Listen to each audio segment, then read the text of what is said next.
Committee will come to order. Without objection, the chair is authorized to declare recess at any time.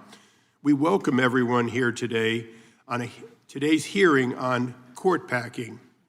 Without objection, Mr. Schmidt will be able to participate in today's hearings for the purpose of questioning the witness if a member yields him time for that purpose. I'll now recognize myself for an opening statement. Although the title today is Packing of the Supreme Court, it is more than that.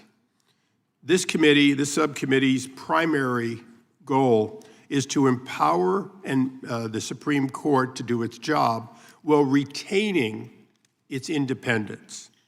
That often means that we're being asked to consider pay, benefits, budget, and in fact, as there's a need to lobby from this body to the court, we do so with the recognition that the United States Supreme Court, unlike any other court in history, is in fact a court of independent decision. The Supreme Court has that critical constitutional responsibility. Unlike branches 1 and 2, which move back and forth with the will of the people, the Constitution itself created a court empowered to act as a check against the other branches, as a check against the branches that reflect the current will of the people. Throughout our history, the United States Supreme Court has been at its best when it told the reflection of the will of the people of the moment that they could not do what they wanted to do. It has likely been at its worst when it succumbed to the fever of the crowd or the feeling of the moment. Whether that is Dred Scott, as may be brought up today, or in fact, questions of locking up Americans in concentration camps during World War II, we have had a long history of being proud of the court the vast majority of the time. That doesn't change the fact that the court must reflect that which the American people can in fact live with. No question at all that the court moves at a slow pace as the American people come along, sometimes behind them. The court has delivered wins and losses for both political parties, not just throughout history, but throughout the last nearly 2 years. The court at our founding was different than it is today only in one major sense. It was viewed as the second court, meaning the U.S. Supreme Court justices rode circuit. The U.S. Supreme Court justices were effectively the appellate court, in addition to being the single Supreme Court. As our country grew, that changed. Whether or not the American people anticipated in the Constitution the fact that the population would go from single-digit millions to 350 million and likely to double again in the next century, they did create the ability under the Constitution for the high court to remain supreme, while lower courts have been created by this very committee. Democrat leaders have threatened specific justices by name, slandered family members and justices, called for all manner of laws explicit to undermine the court's power under the Constitution.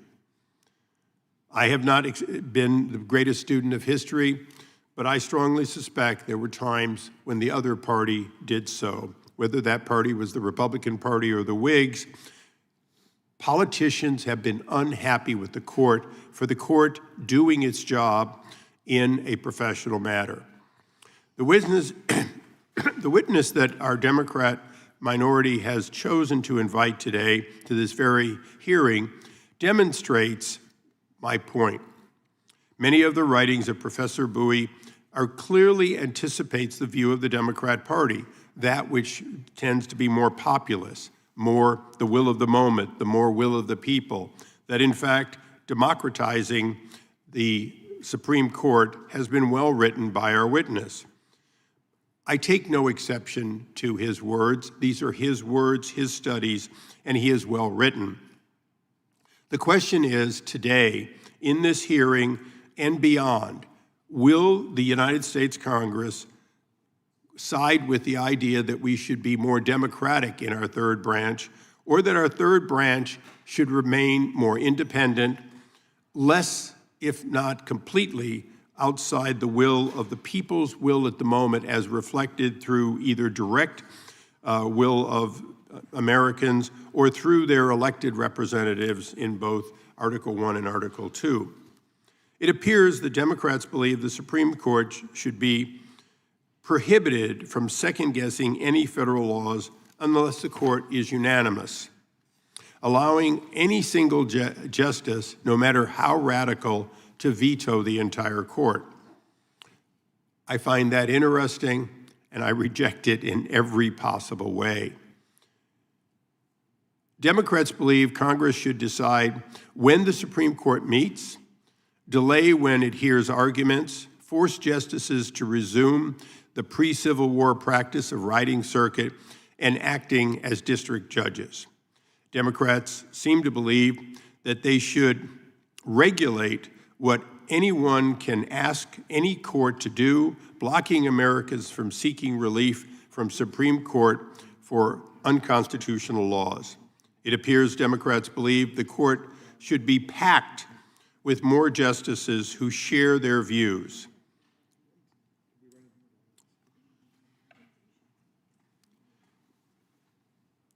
If written testimony of these views on behalf of the Democratic colleagues aren't enough for the committee, Professor Bowie has written extensively in support of anti-Supreme Court views.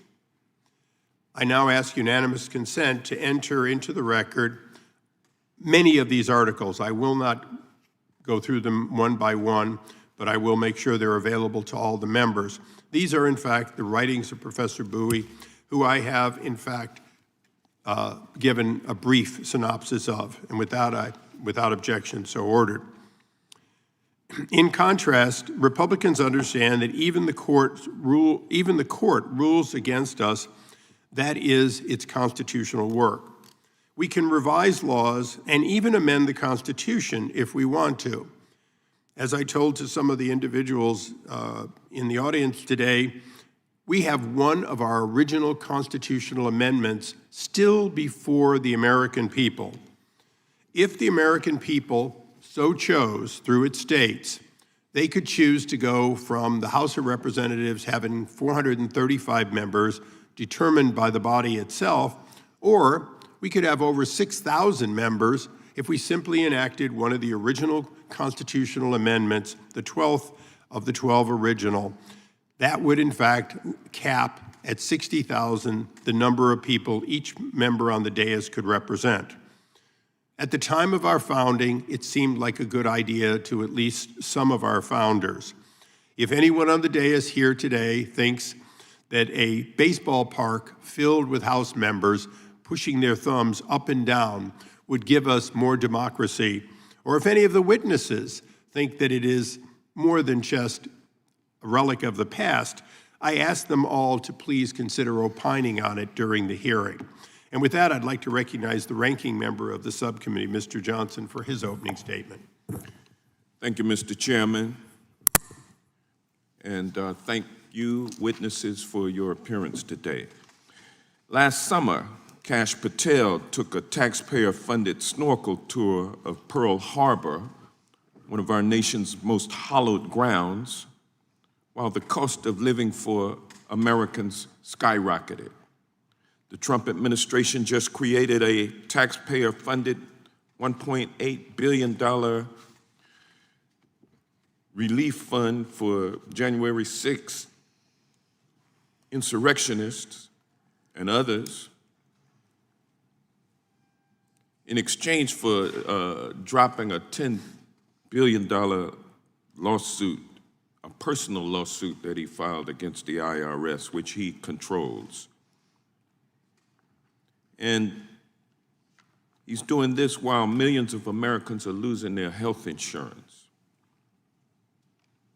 President Trump is blocking clean energy projects for his fossil fuel campaign donors, while the rest of us pay and pay at the pump more and more every day. What do these facts have to do with this hearing? On its face, the daily demonstrations of incompetence and corruption of the Trump administration have little to do with the Supreme Court. But if you look closer, these stories mirror the far right and how far the far right has created a corrupt United States Supreme Court that too often works for the corporations, the billionaires and the oligarchs at the expense of the American people. For decades, MAGA Republicans have systematically chipped away at the impartiality of our third branch. They have already delegitimized our judiciary, yet they now stand before the American people pretending to be guardians of judicial integrity. Today's blatant attempt to rewrite history would be laughable if the consequences were not so dangerous for our democracy. But history matters. The American people deserve to understand how we got to this moment. And to understand how we got here, we must follow both the money and the machinery behind the modern conservative legal movement. The Roberts Court is the culmination of a plot that began 50 years ago. In the early 70s, soon-to-be Justice Powell wrote, quote, "The judiciary may be the most important instrument for social, economic, and political change," end quote. And he said that to reassert corporate power over the needs of the individual. This Powell memo set off a decades-long crusade by Republicans to concentrate power in the hands of the few at the expense of the many. Wealthy donors and corporate interests spent billions of dollars to reshape the judiciary in their image. Nowhere is the success of this decades-long effort more visible than at the United States Supreme Court, where a carefully appointed conservative supermajority, a MAGA supermajority, now delivers the MAGA conservative outcomes this movement spent billions of dollars to achieve, and achieve they did. In the last several years, the Roberts Court opened the floodgates to unlimited dark money in our political system, empowering billionaires and oligarchs like Elon Musk, the Koch brothers, Leonard Leo, Harlan Crow, and other powerful special interests to reshape the court and drown out the voices of ordinary Americans.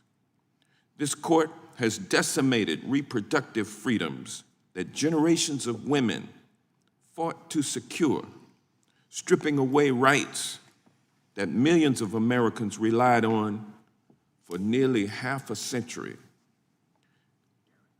It has granted Trump vast immunity, placing him virtually above the law. And now, the court has put the nail in the coffin of the Voting Rights Act, dismantling protections that generations of Americans fought, marched, and died for. Abraham Lincoln once said, "This government cannot endure half slave and half free." Yet, that seems to be the vision for America that Chief Justice Roberts and the conservative supermajority on the Supreme Court envision, where some enjoy easy access to the ballot, others are forced to overcome legal barriers designed to make our voices quieter. Our nation is now in Jim Crow 2.0.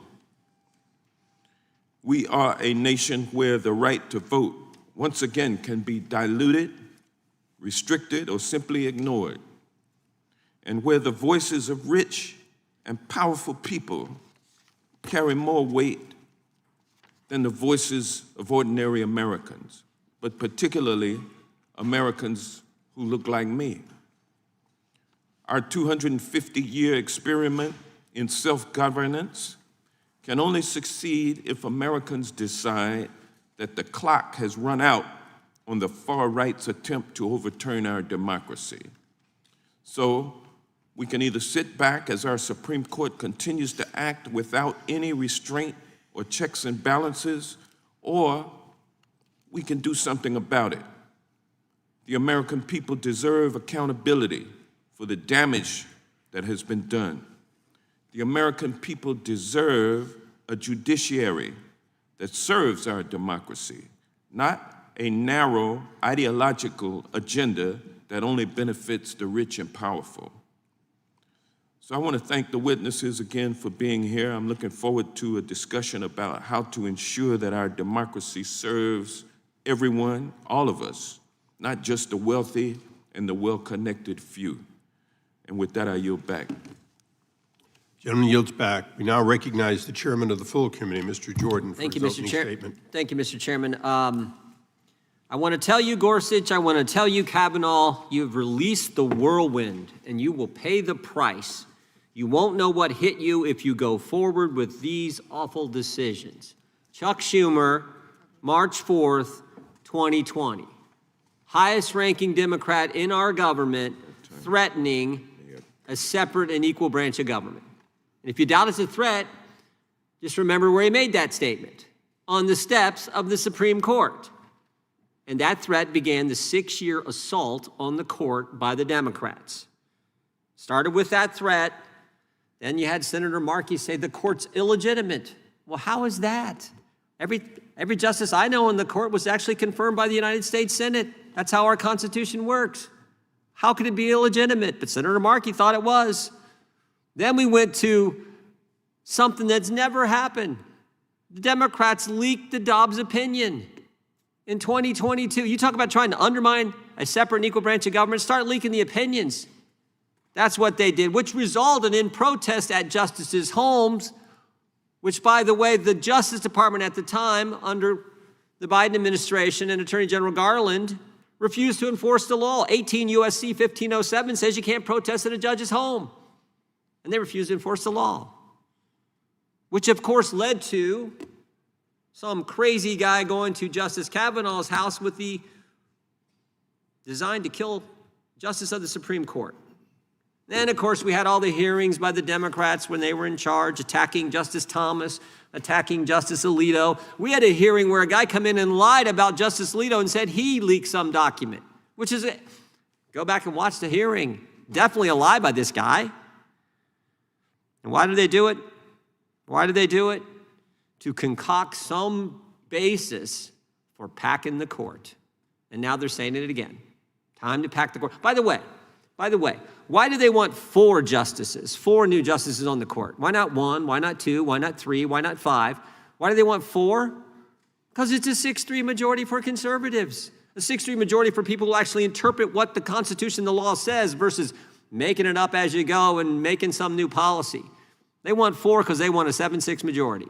Plain and simple, raw political power. And they've been willing to do almost anything. Threaten the Supreme Court on the steps of the Supreme Court, leak opinions, bring witnesses in who lie about justices. That's why this hearing is important. And frankly, I hope we move the constitutional amendment on the floor. I hope there's a vote. And we'll see if these guys want to keep the court at 9, which it should be. It's been there for, what, 160 years or something? This whole Carville's talking about it. Former Vice President Harris is talking. They're all talking about it. The ranking member's talking about it. We got to pack the court. Why? Why? Because they don't like the decisions that this good court is giving this country. So thank the chairman for this hearing. Thank our witnesses for being here. I look forward to hearing your testimony, and I yield back. The gentleman yields back. We now recognize the ranking member of the full committee for his opening statement. Thank you very much, Mr. Chairman. And I suppose that court packing, like justice itself, lies in the eye of the beholder. But there are many different kinds of court packing. Here's one. When Justice Scalia died in February of 2016, when Barack Obama was president. Senator Mitch McConnell announced 10 and a half months before the presidential election that the Senate would not be considering any replacement. The Judiciary Committee would not have any hearing, there'd be no vote in committee, and there'd be no vote on the floor. When people asked why, that makes no sense to hold the Supreme Court seat open, to hold that vacancy open for nearly a year, he said it was too close to the next presidential election and the people should decide. Of course, the people had decided in electing Barack Obama to one of those genuine, bona fide 4-year terms in office, like every other president. Well, we've got a controlled experiment about what would happen, because that was held open. Merrick Garland was nominated by Barack Obama and was left twisting in the wind for nearly 11 months after the death of Justice Scalia. Then, Trump, when he got in, was able to nominate Neil Gorsuch to the seat in his first week in office, and that seat was open for 422 days. And Mitch McConnell bragged about it, calling it the most consequential decision of his entire public career. And of course, it cemented the rapid movement of the Supreme Court to the right to incarnate the MAGA agenda on the Supreme Court. Well, look, here's what happened when Ruth Bader Ginsburg died. Now, she died on September 18th, 2020. So close to the next election, which was less than 2 months away, that early voting had started in a lot of the states. So it wasn't even 2 months away.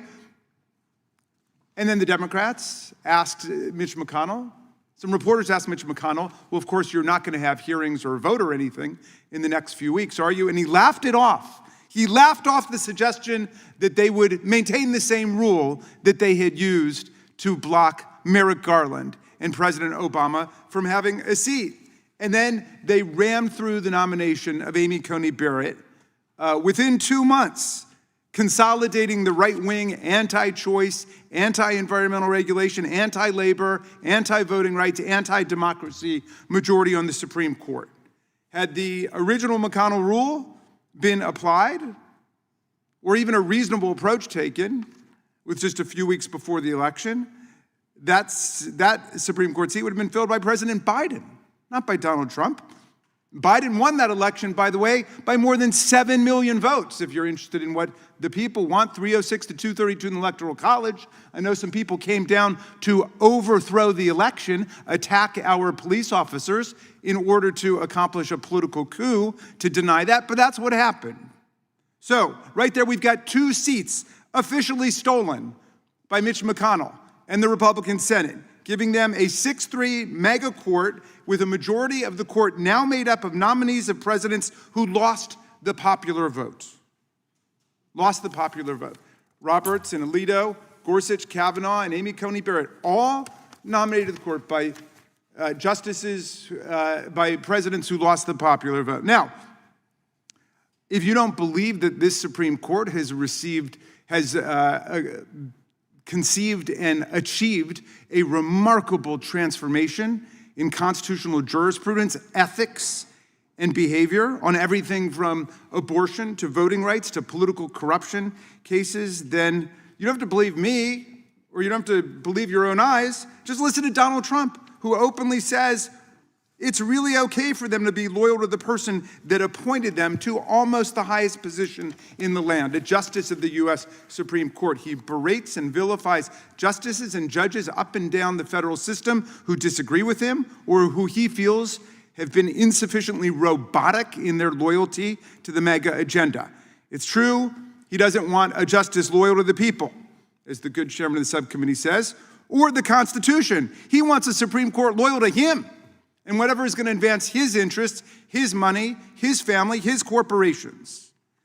He's got a Supreme Court majority so robotically loyal that they will pluck a doctrine out of thin air, nothing to do with originalism, nothing to do with textualism, out of thin air to insulate the president from liability for felony crimes committed in office. We went for more than 2 centuries without any president ever claiming the right to commit crimes under his office and not to be prosecuted for it, but here we are today.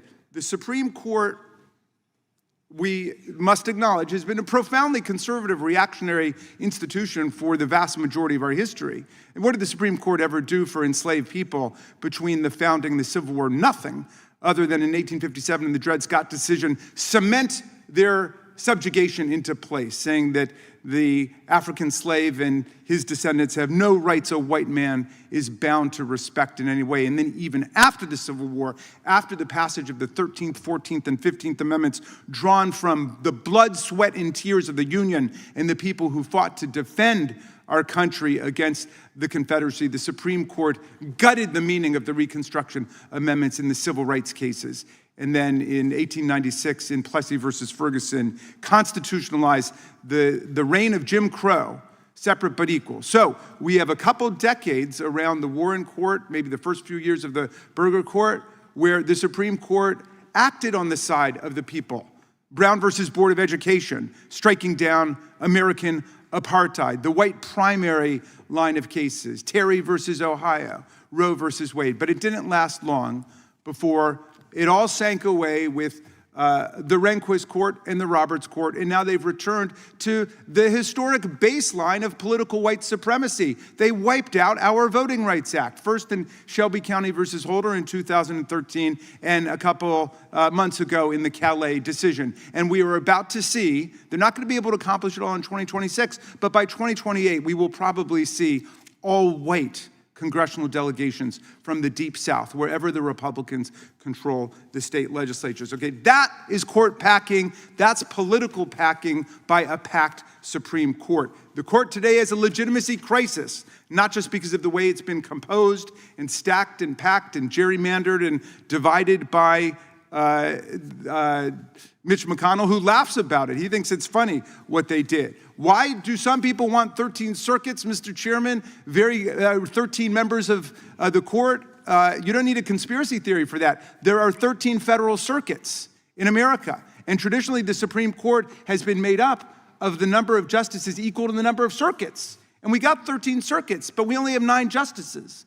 So that means that under the best of circumstances, 4 entire federal regions, 4 federal circuits will be left out completely. And it's much worse than that today because we've got 5 justices from New York City alone, 1 for each borough. But you're telling a majority of the people who live in a majority of the states that they can't find anybody qualified to serve on the Supreme Court. So that's the answer to that particular question. But we've got a complete structural, ethical, jurisprudential crisis in the Supreme Court, whose name is in the gutter because of these terrible decisions that they keep issuing, like the overthrow of Roe versus Wade, Planned Parenthood versus Casey, the complete construction out of thin air of immunity of presidents to commit felony crimes while in office, and so on. And I hope that this court will do its best to try to behave like a Supreme Court, but there are things that we can do, and I introduced one bill yesterday called the SCOTUS Act. And the SCOTUS Act is creating a new way for cert to be granted because this Supreme Court is obviously acting like a legislature. I mean, they set up an agenda where they want this case about the Voting Rights Act, they want to destroy it. Oh, now it's time for us to overthrow abortion rights. We're going to take that case. All right. A lot of countries don't leave the agenda-setting authority to the court itself, and certainly we should not leave it in the hands of this Supreme Court. It belongs with the 13 federal circuits. We should have a panel made up of the chief judge of each federal circuit or their designee, if they want another judge to do it, and they should decide when there is a meaningful circuit split or a federal question that should go up to the Supreme Court. This court obviously cannot be trusted with that agenda-setting authority. Let's begin to create a real Supreme Court in the country by moving in this direction. And I thank you, Mr. Chairman. I yield back to you. I thank the distinguished member from Maryland. Your length of time as a professor shows in the history dating back to 1929 when the 10th Circuit was created. Can I just ask one question as a point of inquiry? Are you saying that the circuits should push involuntarily to the high court the cases they should take? No, not involuntarily. We should set up a new system where cert is granted by a cert panel that's made up of 13 judges, the lead judges of each federal circuit in the country, and those would be the cases that go to the court instead of the court determining, like a legislature, what bills it wants to bring up in order to overthrow this or that particular policy or law they don't like. Interesting. I look forward to seeing your bill for that. We'll get it to you. We'll get you a copy right now. I thank the gentleman. Without objection, all other statements will be included in the record. We'd now like to introduce our panel. Mr. Louis Capozzi is the Solicitor General of Missouri. He previously worked in private practice at Jones Day, growing up in Cleveland. That's a household word I appreciate. And has served as an adjunct professor at the University of Pennsylvania Carey Law School. He clerked for Justice Neil Gorsuch, Judge Wilkinson, and Judge Wilkinson on the Fourth Circuit Court of Appeals, Judge Anthony Scalia on the Third Circuit Court of Appeals. Thank you and welcome. Professor William Ross. Mr. Ross is the Albert P. Brewer Professor of Law and Ethics at Stanford University Cumberland School of Law. Professor Ross teaches courses on professional responsibility, civil procedure, constitutional law, and American legal history. Mr. Gene Schauer is a partner at his own firm of Schauer Jaffe LLP, where his practice focuses on civil appellate matters.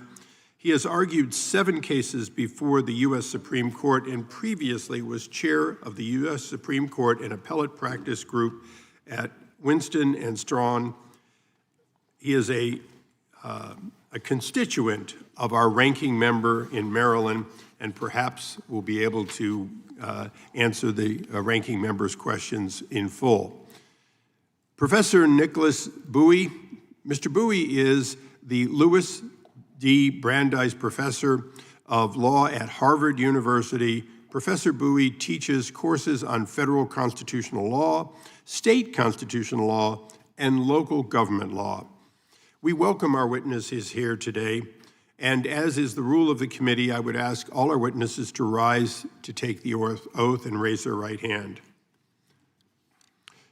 Do all of you solemnly swear or affirm under penalty of perjury that the testimony you're about to give will be true and correct to the best of your knowledge, information, and belief, so help you God? Let the record reflect that all witnesses answered in the affirmative. You may be seated.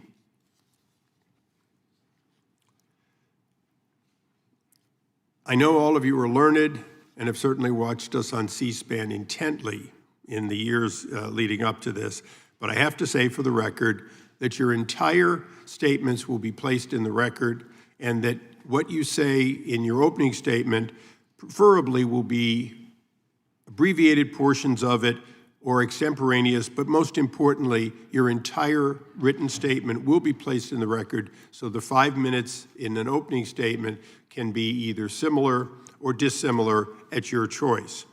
But we do ask you to stay as close as you can to those little timers that tell you your time is coming close to an end and then eventually that it has ended.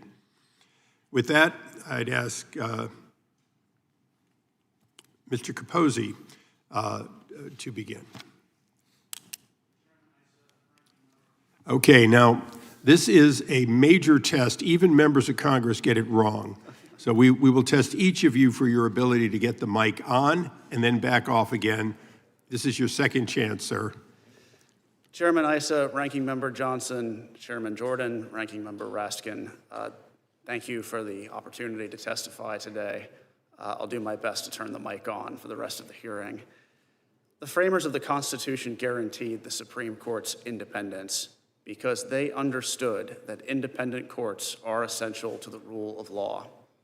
The Supreme Court's insulation from partisan politics preserves its ability to adjudicate disputes on what the law requires, not the fleeting goals of political actors.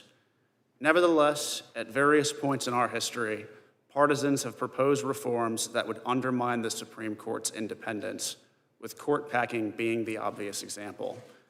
Today, I urge Congress to reject proposals to interfere with the court's independence. I'd like to start by emphasizing what is at stake. The Supreme Court, as with all courts, relies on respect for its judgments. This critical respect did not arise automatically. As Justice Breyer has explained, during the 19th century, an independent judiciary was more an aspiration than a reality. As an illustration, Justice Breyer pointed to President Andrew Jackson's infamous refusal to respect the Supreme Court's decision in Worcester v. Georgia, which led to the removal of the Cherokee from their native homeland. Fortunately, by the 20th century, respect for the Supreme Court became firmly entrenched. Thus, despite Southern efforts to resist desegregation, state officials eventually followed the court's orders to do so. Today, we take it for granted that government officials will follow the Supreme Court's orders. But that could change if politicians interfere with the Supreme Court's independence. That is why I am alarmed by the current trend of attacking the Supreme Court's legitimacy. But even on their own terms, the trending criticisms of the Supreme Court make little sense. First, critics frequently claim that the Supreme Court consistently rules in favor of President Trump and Republicans, but this is not true. During his first term, the Supreme Court ruled against President Trump in several crucial cases, including on rescinding DACA, adding a citizenship question to the 2020 census, and allowing subpoenas of the president's personal financial records. The Supreme Court has also not hesitated to rule against President Trump early in his second term. For example, the court struck down the president's tariffs, prevented him from deploying the National Guard in major cities, and barred the removal of Lisa Cook from the Federal Reserve. Another common attack on the Supreme Court's legitimacy is that it has been more willing to overrule precedent than in the past. A quick look at history refutes this proposition. During the 1930s and 1940s, the Supreme Court revolutionized constitutional law and allowed for the massive growth of the federal government. The Warren Court also regularly overturned precedent and dramatically overhauled many areas of the law. For example, in Reynolds v. Sims, the Supreme Court restructured state legislatures across the country, finding the state's equivalents of the U.S. Senate unconstitutional. Compared to its predecessors, the current Supreme Court overrules precedent at a slower pace. Indeed, the Supreme Court has conspicuously declined to overrule precedent in several recent important cases, including Fulton v. City of Philadelphia. But at the same time, the Supreme Court can and should overrule precedent when it believes a past decision was wrong, with Brown v. Board of Education being an obvious example. The Supreme Court continues to strike a balance between preserving precedent and correcting its mistakes, just as it has always done. As Solicitor General of Missouri and a recent Supreme Court clerk, I can attest that the Supreme Court is working exactly as it should be. The Supreme Court derives its legitimacy from the fact that it is not a partisan institution. No political group gets everything it wants there. Disagreeing with the court's decisions is no excuse to threaten judicial independence, a cornerstone of our republic that took centuries to build. I urge Congress to continue its tradition of respecting the Supreme Court's independence. Thank you again for your invitation to be here today. I look forward to your questions. Thank you, sir. We now recognize Professor Ross. Okay, you get two chances too. Yeah, don't feel bad. Like I say, we've had senators not be able to get it right, sir. Thank you. Chairman Issa, Ranking Member Johnson, Chairman Jordan, and Ranking Member Raskin, and distinguished members, thank you very much for inviting me to testify here today. I'm here to testify in opposition to proposals to expand the number of United States Supreme Court justices and to provide historical perspectives about so-called court packing. Increasing the court size for political reasons could diminish judicial independence and interfere with separation of powers, because it would permit the President and the Senate to manipulate the outcome of judicial decisions by appointing additional justices who would be expected to conform to the political predilections of the President and his or her party. Moreover, the prospect of court packing could intimidate justices and influence the court's decisions. The court's independence from political pressure and intimidation has helped to ensure its ability to protect the civil liberties of Americans in countless cases involving racial, religious, political, and ethnic minorities whose rights were ignored or impugned by Congress, the President, and state governments. Similarly, the court generally has protected the liberties of speech, press, religion, and assembly more faithfully than have the President, the Congress, or the three branches of state government. A politically motivated increase in the number of justices could also erode public respect for the court, since it would exacerbate the growing tendency of Americans to believe that the court's decisions are guided by political prejudices rather than by constitutional principles. Advocates of court packing claim that the appointment of additional justices, presumably by a Democratic president, would restore balance to a court the conservatives have allegedly hijacked. But how and where would court packing end once it began? Court packing is a game that both parties can play. If a Democratic president could obtain a liberal majority on the court by appointing additional justices, a subsequent Republican president could restore a conservative majority by appointing still more justices.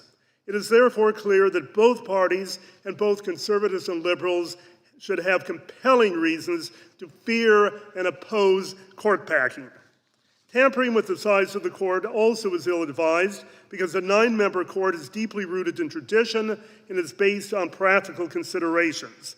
Supreme Court justices and legal scholars have tended to agree that 9 is the ideal size for the court, since that's large enough to distribute the court's heavy workload and provide a range of viewpoints, but small enough to promote collegiality and efficient deliberation. Increasing the court's size could impair the court's ability to function effectively. In particular, an increase in justices would provide individual members with less time and opportunity to ask questions during oral arguments and to participate in the court's conferences. It could also dilute the clarity and force of the court's opinions by increasing the number of concurring opinions. As Chief Justice Charles Evans Hughes explained in opposing Franklin Roosevelt's ill-fated court-packing plan in 1937, quote, "There would be more judges to hear, more judges to confer, more judges to discuss, more judges to be convinced and to decide. The present number of justices is large enough so far as the prompt, adequate, and efficient conduct of the work is concerned," close quote. Although advocates of court packing contend that the court's new conservative majority should not frustrate the programs of the other two branches of government, it is the very role of the court to filter political agendas through a constitutional lens. Tethering the court to the President and Congress contravenes the fundamental concept of separation of powers. The court often has fulfilled its most important function when it has overturned unconstitutional legislation. Although proponents of court packing also argue that the present court is out of step with public opinion, the court throughout its history has broadly remained within the general parameters of public opinion, even during periods when it has had a distinctly liberal or conservative tinge.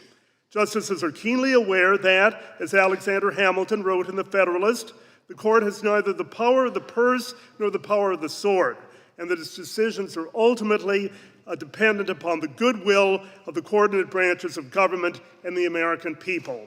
Since court packing proposals jeopardize the court's integrity and independence, it is my hope and expectation that Americans today will reject such interference with the court, just as they did in 1937.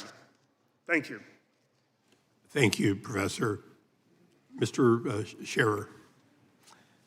Good morning, Chairman Issa, Ranking Member Johnson, Chairman Jordan, Ranking Member Raskin, and distinguished members of the subcommittee. Thank you for this opportunity to address recent proposals for packing the U.S. Supreme Court, which is an issue of enormous importance to all who care about the rule of law, as I know each of you does. In 1983, a well-known Democratic politician, Senator Joe Biden, pointedly referred to Franklin Roosevelt's 1937 attempt at packing the Supreme Court as, quote, "a terrible mistake and a boneheaded idea." So let me offer 5 reasons why that remains true today, in addition to those that have been mentioned by my esteemed colleagues here on the panel.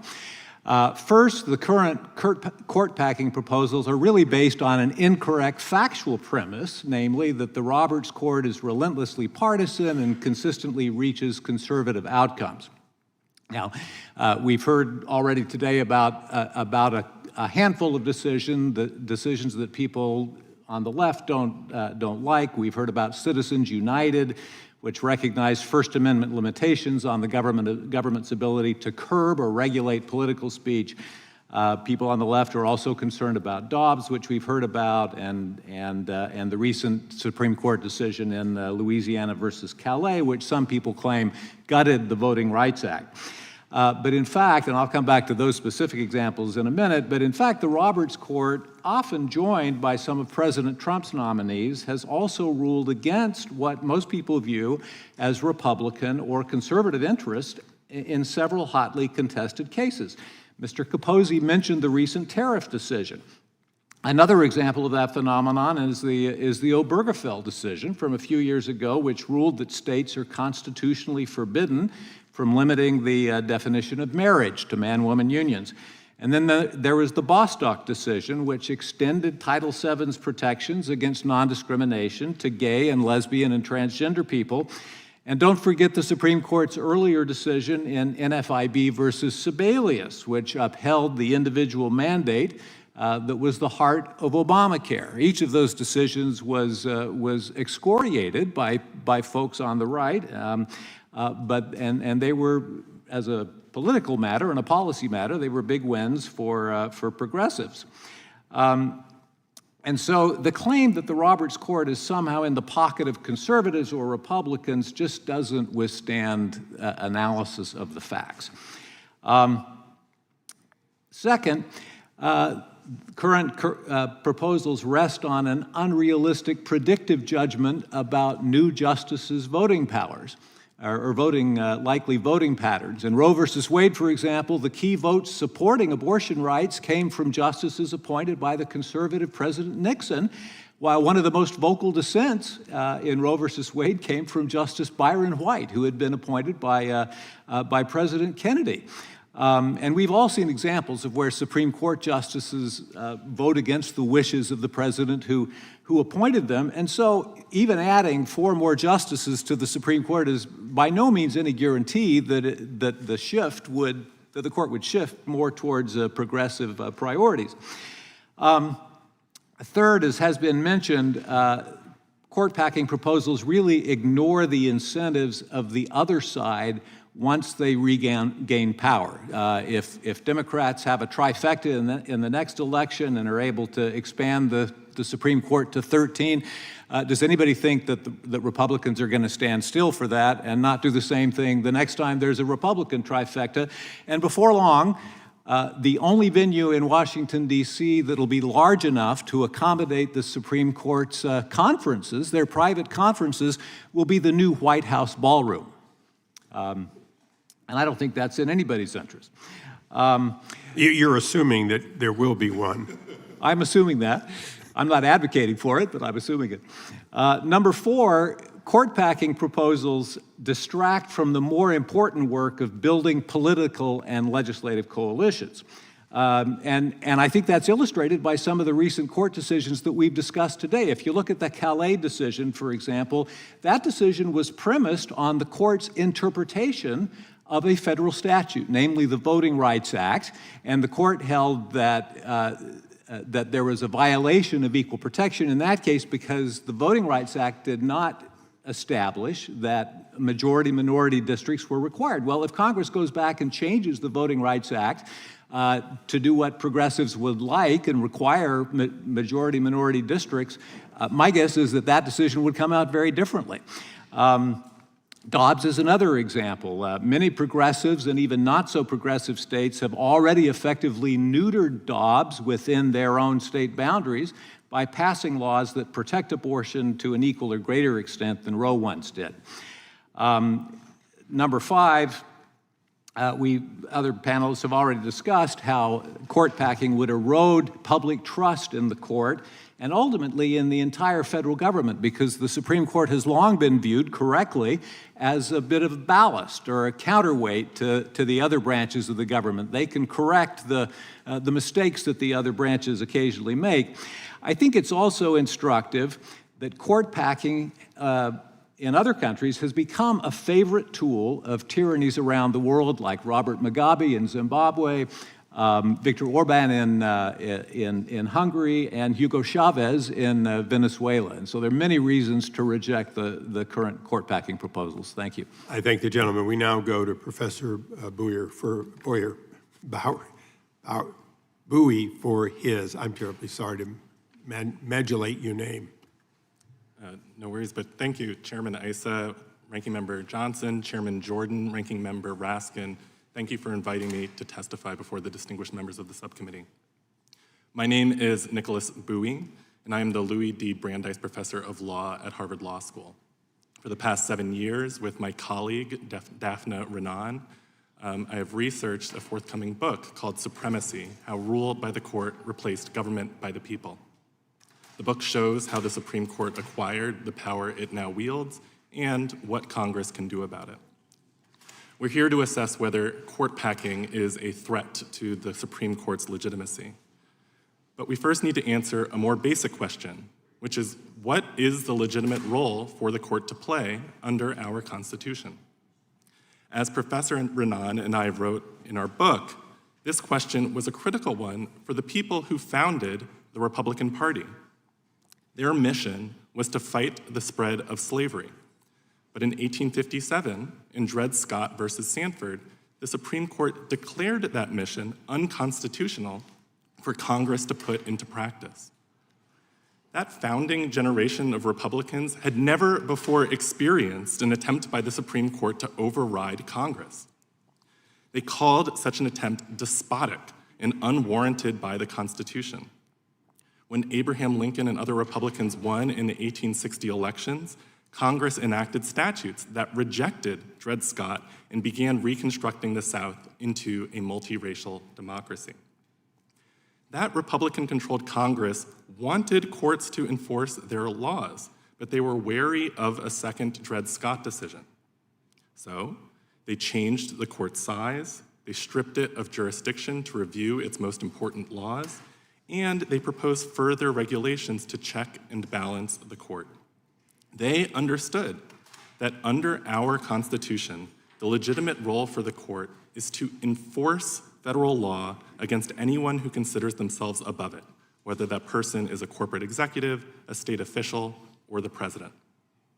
The court's role is not to defy federal law by placing it itself above you all, our nation's representatives of we the people, to whom the Constitution gives primary responsibility to determine the Constitution's meaning.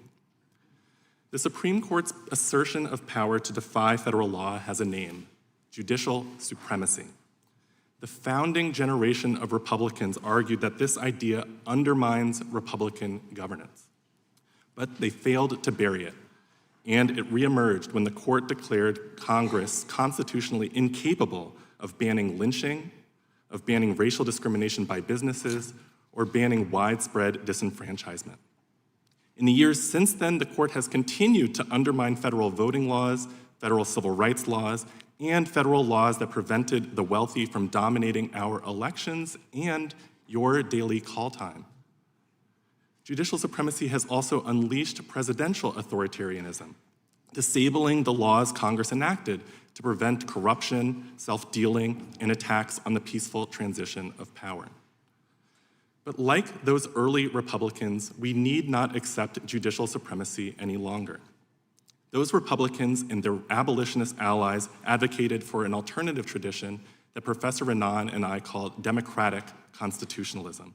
This is the idea that we, the people, have the power to interpret and define the meaning of the Constitution through the process of federal lawmaking.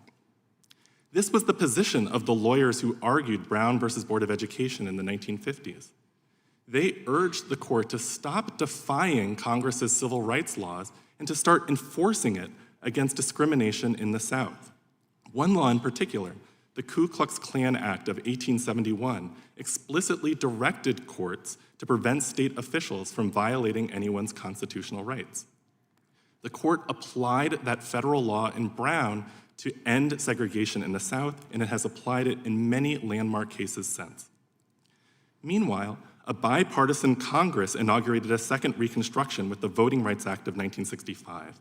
That law overrode Supreme Court decisions that had interpreted the Constitution to be consistent with all of the Jim Crow laws that disabled Black people from voting in the South. You have the power to continue this legacy and replace judicial supremacy with democratic constitutionalism. The Constitution says nothing about the court's power to defy acts of Congress, but it explicitly empowers Congress to regulate the court. Your predecessors used that power to curb the court's defiance of federal statutes and to override harmful constitutional interpretations. And in fact, nearly everything about the court can be regulated by statute, including the number of justices, where it sits, and what it has the power to do.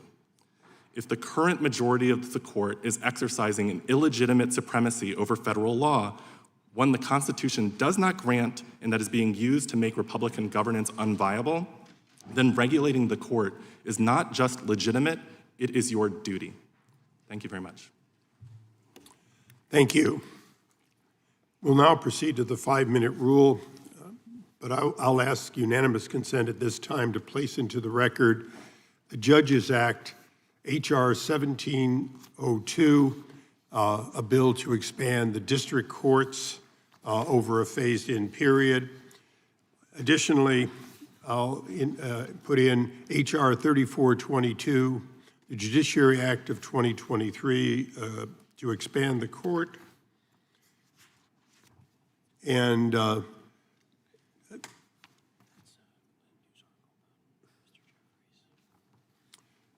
I'll put in a news story from 2026, just a few days ago. Democrats' renewed call for U.S. Supreme Court overhaul after the Voting Rights Act decision. Without objection, so ordered. We now proceed to the gentleman from Wisconsin, Mr. Fitzgerald, for 5 minutes. Thank you, Chairman. Mr. Ross, for the first 80 years of our nation's history, the size of the Supreme Court changed with some regularity. Why was that? Microphone. Pardon. The expansion of population. Originally, the justices were chosen largely on geographical grounds, and the justices rode circuits. The justices wore two hats until 1891.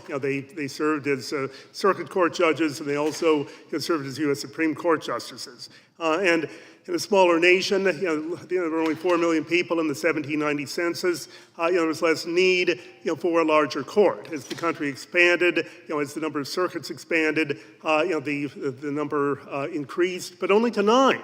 From 5 to 9, maximum of 10, and then only for 6 years, from 1863 to 1869, there were 10, and since 1869, we've had 9.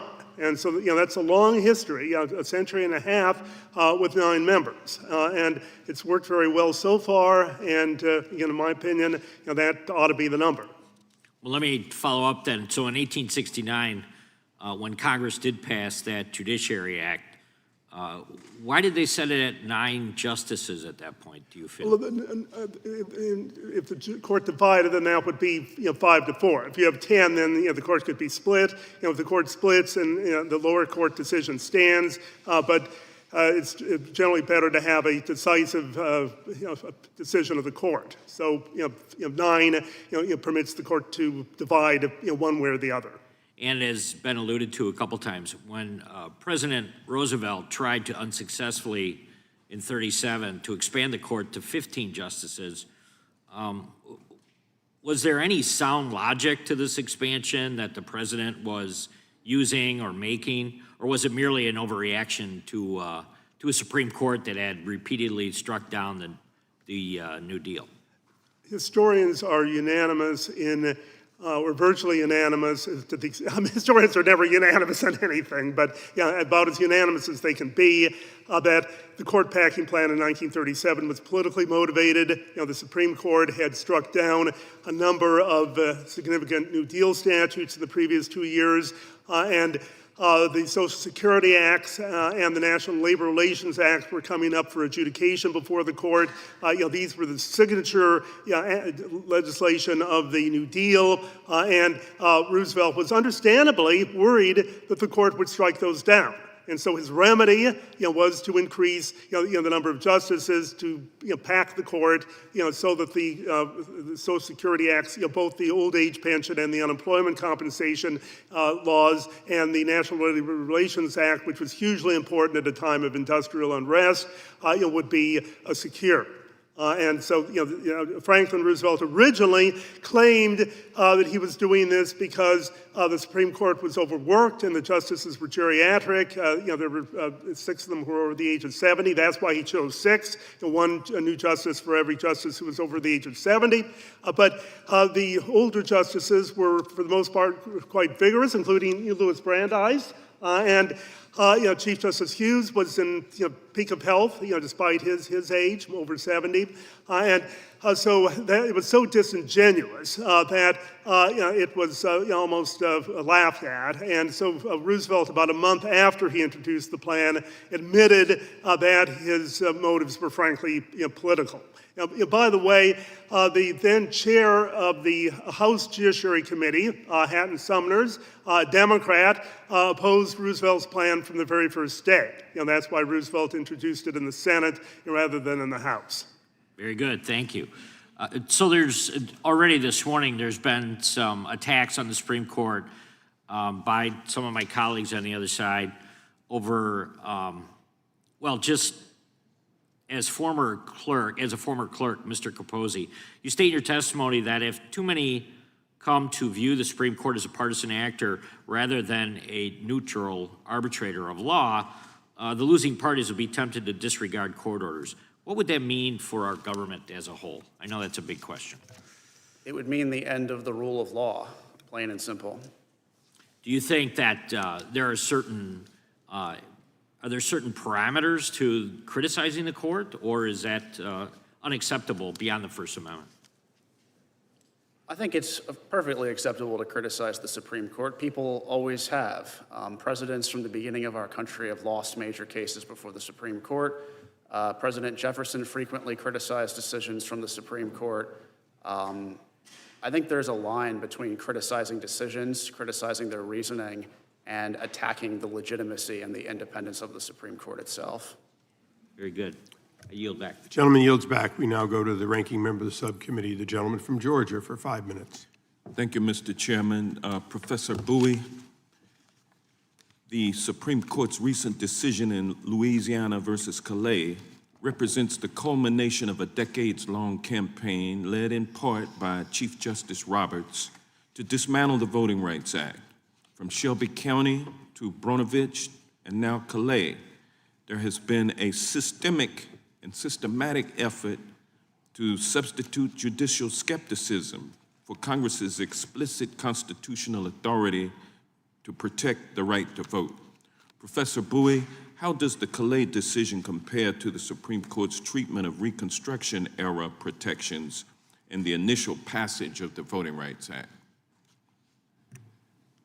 And it's directly related because for the first century after Congress proposed the 15th Amendment to protect the right of people to vote and to prohibit states from violating that right on account of race, the Supreme Court interpreted the 15th Amendment to prohibit only laws that it thought had the intent of discriminating on the basis of race. And applying that test, the court allowed literacy tests, poll taxes, and all sorts of other state laws to effectively disenfranchise all Black people, or nearly all, in the South. When Congress passed the Voting Rights Act in 1965, its goal was to overcome those decisions and instead apply an effects test, or something that said when a state law has the effect of making it more difficult for people of color or any other group to vote on account of their race, then that is illegal. When the Supreme Court interpreted that law in the 1980s, it said that actually what Congress did was apply the same sort of intent test. You have to prove that a state legislature intended to discriminate against Black people. And Congress again said, no, you're getting this wrong. We think the problem is all of these laws that have the effect of making it more difficult for people to vote. And what happened in a recent decision just a few weeks ago is the court said, no, we think what Congress actually did is apply the same test that we've applied for generations that's had the effect of making it far more difficult for people of color to vote. And we're seeing the consequences right now as every southern state considers laws to take away representation in Congress that's currently occupied by Black or Hispanic representatives. Many Americans increasingly view the court as acting less like a neutral judicial body and more like a political institution advancing a particular ideological agenda. When the court repeatedly invalidates laws enacted through the democratic process to expand voting rights and representation, does that contribute to a crisis of legitimacy of the institution itself? I think it does, in the sense that what people expect from the Supreme Court is what Congress has asked the court to take an oath to do before anyone can become a justice, which is to apply the law without fear or favor to rich and poor alike. And when people look at the kinds of rulings coming out of the court that seem to systematically favor one party or the wealthy or corporations or any number of people on a pretty predictable basis, just knowing kind of what is going on in the case before the court even issues a decision, I think it does have an effect on what people think the court is in effect doing. I agree with my colleagues on this panel that to the extent what people think the court is doing is simply issuing truth social posts, then no one will take it seriously. The court's power comes from the idea that what the justices are doing is different from what you are all doing as politicians. But when all of the evidence and all of the public information about the court suggests that actually the same kinds of policy decisions are happening on the bench that are happening in Congress, it becomes very difficult to treat the court as a different kind of institution than your esteemed body. Thank you. If the court continues to narrow Congress's ability to protect voting rights under the Reconstruction Amendments, what does that mean for the balance of powers as envisioned by our Constitution and for the future of multiracial democracy in this country? The Constitution is ours to interpret as Americans. It is a document for all of us. And people have marched and protested and died in order for the Constitution to reflect that we are a democracy, we should protect the ability of all of us who can vote to do so, and that we should not tolerate laws that make it more difficult for people to access the ballot. When the Supreme Court interprets the Constitution to say that that kind of rule is not constitutional, that the 15th Amendment, when it specifically empowers Congress to adopt appropriate legislation, but that a law as fundamental as the Voting Rights Act is not appropriate, that is a misreading of the document that we do not have to accept. Because if we do, the consequence is going to be the end of our ability to govern ourselves and the end of our ability to enact voting protections. Thank you. With that, I yield back. The gentleman yields back. With that, we recognize the chairman of the full committee, Chairman Jordan. So their argument is the court's too political, so let's let the political body add 4 new seats. That's one of the dumbest things I've ever heard. But that's the argument the Democrats are making, their witness just articulated. Makes no sense. That's why we need to keep the court at 9. I will yield to the former Attorney General from the great state of Kansas, the remainder of my time. Thank you, Mr. Chairman. I appreciate the chairman and the chairman convening this hearing. I'm sitting here listening to this today. I was musing about something I often think about when there's no point in debating it, and that is what things in Independence Hall would have been like all those years ago if we had all had cameras and cell phones and social media, where every statement is calibrated for consumption by a particular audience somewhere not in this room. This is one of those heavy issues that is not solely about the issues of the day.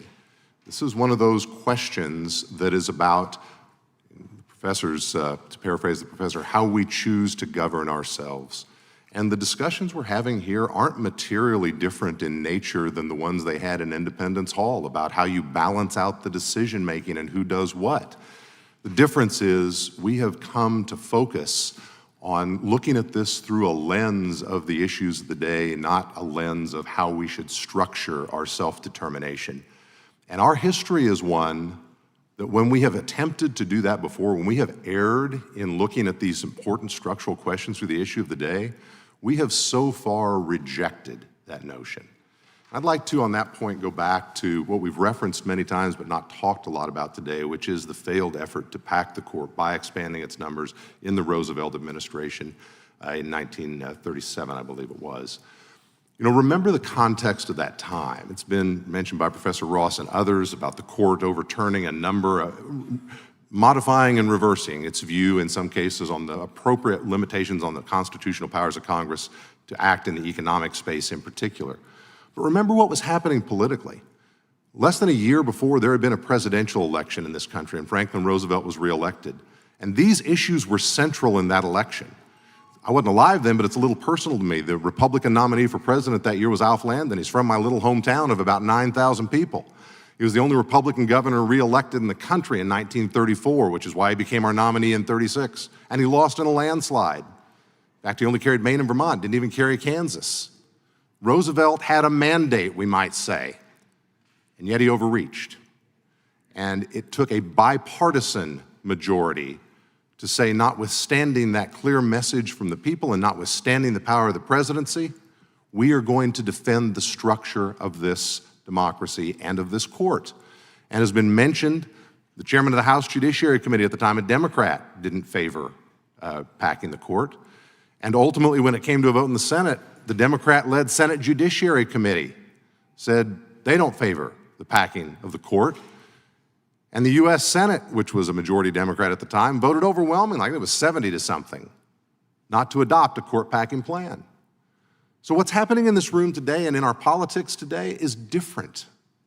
It's different because for some reason we seem incapable of having what I would believe to be a more reasoned, bipartisan or apartisan, nonpartisan discussion about how we want our Supreme Court to function and what its appropriate role is. I won't read all the statements, they've been entered into the record, but right now at this moment in our history, it is my friends on the other side who seem intent, because they don't like the direction the court is headed, to pack it with new members. I suppose those of us on the more conservative side could have made the same argument for many years after the Roosevelt courts, because we didn't like a lot of those decisions. We, for the most part, didn't as vociferously argue about just fundamentally changing the structure. So I want to return to just a couple of questions here that have been touched on but before. Can any of you tell me, let me start, Professor Ross, you've addressed this, Mr. Capozzi, let me ask you, Mr. Scherer, and then Mr. Bowie. Let's assume that a court expansion plan is adopted in some form. What is the limiting principle that would limit its further expansion in the future if we succumb again to the political passions of the moment? Mr. Capozzi? I don't think there is any limit. That's one of the fatal flaws of the proposal, that if one president packed the court, then the next president could pack the court, and it would just be a never-ending cyclical process, and end up with potentially hundreds of Supreme Court justices. Thank you, Mr. Ross. Mr. Capozzi? The only limit will be what each side can get away with. Mr. Scherer? Professor, what's the limiting principle? So the role of the court is an important question, as you've laid out. And the role is not to be this undemocratic superweapon in the middle of our democracy. The role is not to try to put as many of our people— Is there a limiting principle on if we expand it today because one side's mad, do we expand it tomorrow because somebody else is? What's the limiting principle? Putting justices on the court for their own sake is not a good idea, nor is changing the size of the court simply because 9 is a better number than 8 or 10 is a better number than 9. Thank you, Professor. I yield back. I'm out of time. I appreciate that. The gentleman yields back. We now go to the ranking member of the full committee, the gentleman from Maryland, for his questions. Thank you, Mr. Chairman, and thank you, Mr. Schmidt, for those thoughtful comments. One of the things you say is we should be talking about how the Supreme Court should function, and is it consistent with the Constitution and the rule of law? So let's talk about the shadow docket and what's actually going on in the Supreme Court today.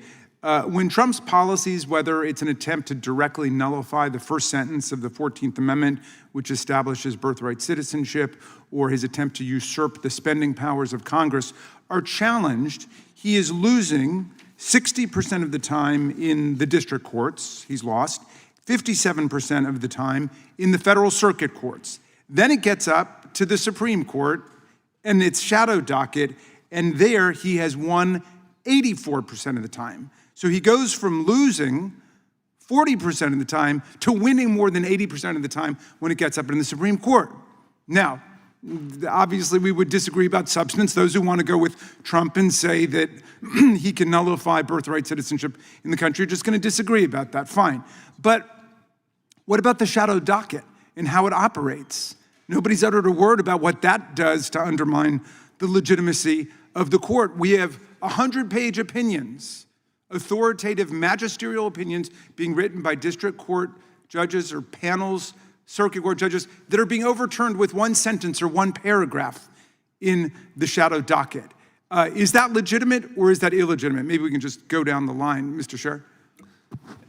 In general, it's legitimate. Every appellate court has the authority to stay a decision of a lower court. Okay, Mr. Ross, do you think it's legitimate, what's taking place with the shadow docket? I share your concern about the shadow docket. I'm troubled by it too, but I don't think that offers any justification. I don't think criticism of the shadow docket provides any justification. Is it legitimate or illegitimate? I'm just asking whether it's legitimate or illegitimate. I don't think it's illegitimate. Okay, Mr. Capozzi? It's legitimate. It's been around for a long time. I mean, you look at the stay of execution litigation going back Thank you. And Mr. Bowie, what about you?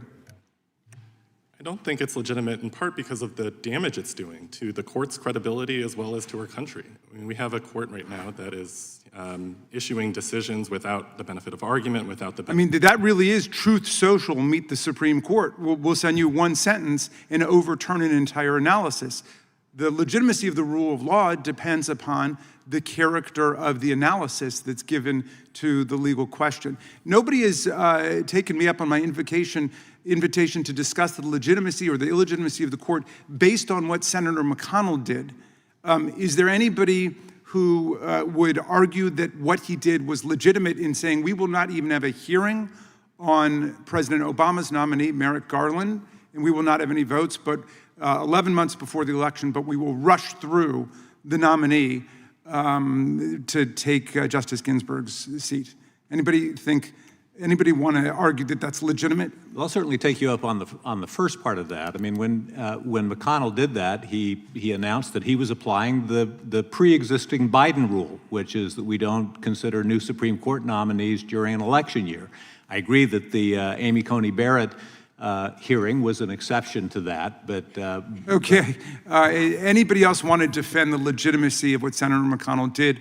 And would anybody agree with me that that's a form of court packing, just as much as the mythical court packing that we're denouncing today, since I'm not aware of any proposal on the table? I think it's fundamentally different. The Senate plays a role in our separation of powers. It has to check and balance the president. The people that are in the Senate matter. If they don't want to confirm a justice to the Supreme Court... So if the Senate does it, it's okay. It's just you don't want a president nominating. But of course, if a president nominated under new law, then that would be legitimate, wouldn't it? I think it's a different thing when the Senate plays its constitutionally... Do you know how many times we've changed the number of people in the Supreme Court? It's been almost 160 years since it's happened. No, it's happened 6 different times. Ending in 8 times. Ending in 1869 is the last time. Yeah, right. So, well, in any event, it's changed numerous times throughout our history. There's nothing remotely illegitimate about it. It's not frozen in the Constitution. Would you agree?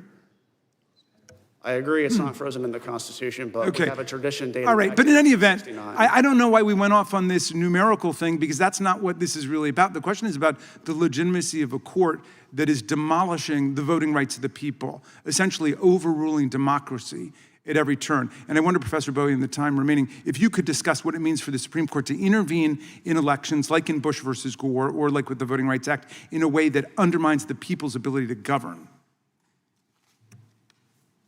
Well, one thing to speak about in terms of the 1869 precedent that keeps coming up is in 1866, Congress passed the Civil Rights Act in order to guarantee citizenship to all people born in this country. They feared that President Johnson was going to appoint justices to the court that were going to try to overrule that law, which has become foundational for our democracy. So Congress changed the number of justices. It reduced the size of the court to prevent the president from appointing new justices. Thank you. I yield back, Mr. Chairman. Thank you. For the ranking member, apparently Congressman Green did put in a court expansion in this Congress, and there were ones in the last Congress. Would you join with me in a discharge petition to do that immediately? But the fact that I've not heard of it tells you exactly how much political traction it has. But look, there are a lot of things that we should do in terms of Supreme Court ethics. The question is, do you support that expansion? I've never seen it. You'd have to give If I drop one today, will you co-sponsor it for this Congress? Co-sponsor what? An expansion of the court pursuant to what you had in the last Congress? We haven't had a single hearing about it. I mean, if you have a hearing about it, then we can analyze it. I mean, we got to take this seriously, right? I honestly don't even know what his proposal is. Well, why don't I just take the one that you had when you were in a majority and present it? Well, I'm interested in term limits of 18 years. I think the vast majority of the American people support term limits for justices, and if they want to stay on the court as a district judge or an appeals court judge, that's consistent with life tenure. It's a constitutional change, you'd agree? No, it's not. If they stay on the court as a district judge or a circuit court judge, that's consistent with the command of life tenure. So I'm interested in term limits for members of Congress. We can look at the question of whether every federal circuit should be represented on the Supreme Court, which was the whole original idea behind it. That's what circuit writing's all about. Do you really mean to say for members of Congress? For the Supreme Court. Oh, okay, just checking. I'm actually for that. I'm actually for that. Just checking after you and I have been here past the 6 years. It was a Freudian slip. I'm not opposed to term limits. The longer I stay, the more in favor of that I am, including in this term. But I thank the gentleman for the colloquy. And with that, we go to the gentleman from Virginia, Mr. Klein.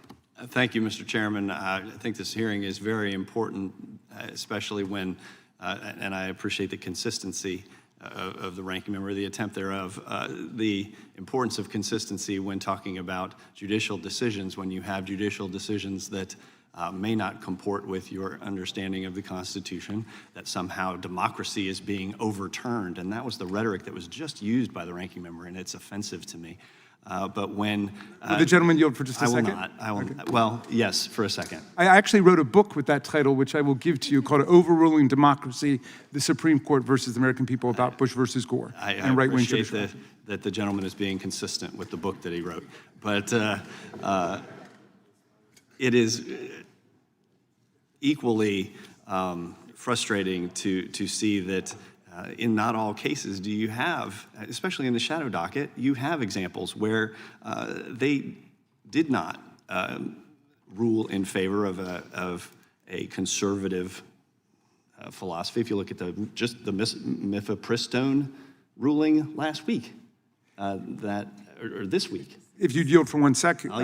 There have been 27 cases in the shadow docket, and Donald Trump has won 25 of them. So you may have identified one of the two that he didn't win. I understand that. And one of the things I want to talk about is just because you agree with the decision a court makes shouldn't determine whether or not democracy is being upheld or overturned. It's going down a road that is very destructive. And I want to talk about what's happening in Virginia, because in Virginia right now we have a destructive path that is being pursued by the majority in our legislature. Now we're one of two states where the legislature actually appoints the judiciary. So you have a somewhat convoluted process that actually doesn't work as efficiently as some other states. But Mr. Capozzi, you may be aware that Virginia Democrats passed a redistricting amendment through a procedurally flawed process. The Virginia Supreme Court struck that process down as a violation of the Virginia Constitution. Undeterred by their state court loss, Democratic Attorney General Jay Jones appealed to the U.S. Supreme Court, although I think in his filing it indicated he was appealing to the Supreme Court of Virginia again, and it was Virginia and it was it was Senator, but there were a lot of misspellings. He appealed to the U.S. Supreme Court despite raising no federal claims, and was denied. Rather than accept that, Senate Majority Leader Scott Survell took to X to spin the ruling, claiming that only one justice had weighed in, but in fact, the denial itself stated, quote, "The application for stay presented to the Chief Justice and by him referred to the court is denied. No noted dissents, not even from the 3 Democrat-appointed justices." Yet Democrats immediately attacked, quote, "far-right extremists on the Supreme Court," and quickly used the unanimous rejection to continue their campaign against the court's conservative justices. Mr. Capozzi, how damaging is it to the rule of law when political actors use a legally correct, unanimous court ruling as a pretext for attacking judicial legitimacy? Yeah, just to clarify, a decision like that would have been referred to the full Supreme Court. So it wasn't just a single justice. All 9 justices agreed that that appeal lacks merit. And, you know, I think most intelligent observers in the Supreme Court bar agreed that that was a borderline frivolous appeal. It presented only a question of state law. And so, at minimum, I would encourage people not to attack the Supreme Court when they unanimously reject a frivolous appeal. Mr. Scher, court packing isn't just a federal ambition. After the Virginia Supreme Court struck down the state's redistricting map, Democrats floated the idea, encouraged by alleged phone conversations with federal Democrats, slashing the mandatory retirement age for its justices from 75 to 54 to purge the entire bench. Virginia Delegate Dan Helmer went further, publicly vowing to remove Justice Kelsey, who wrote the opinion, from the bench when he is up for reappointment this coming year. For a party that has made no kings its rallying cry, isn't threatening a justice by name and purging an entire bench a rather dictatorial definition of democracy?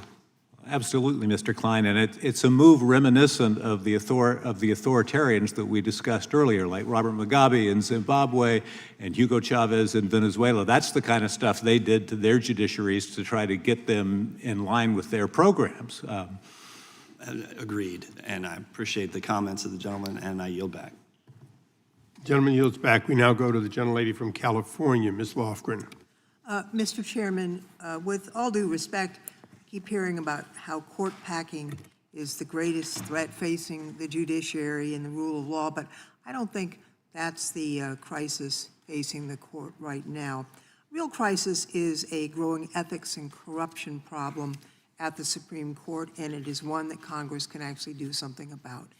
Unfortunately, my time does not allow me to list every undisclosed luxury trip, private jet flight, billionaire-funded vacation, yacht excursion, and lavish gift uncovered so far, but the scale is staggering.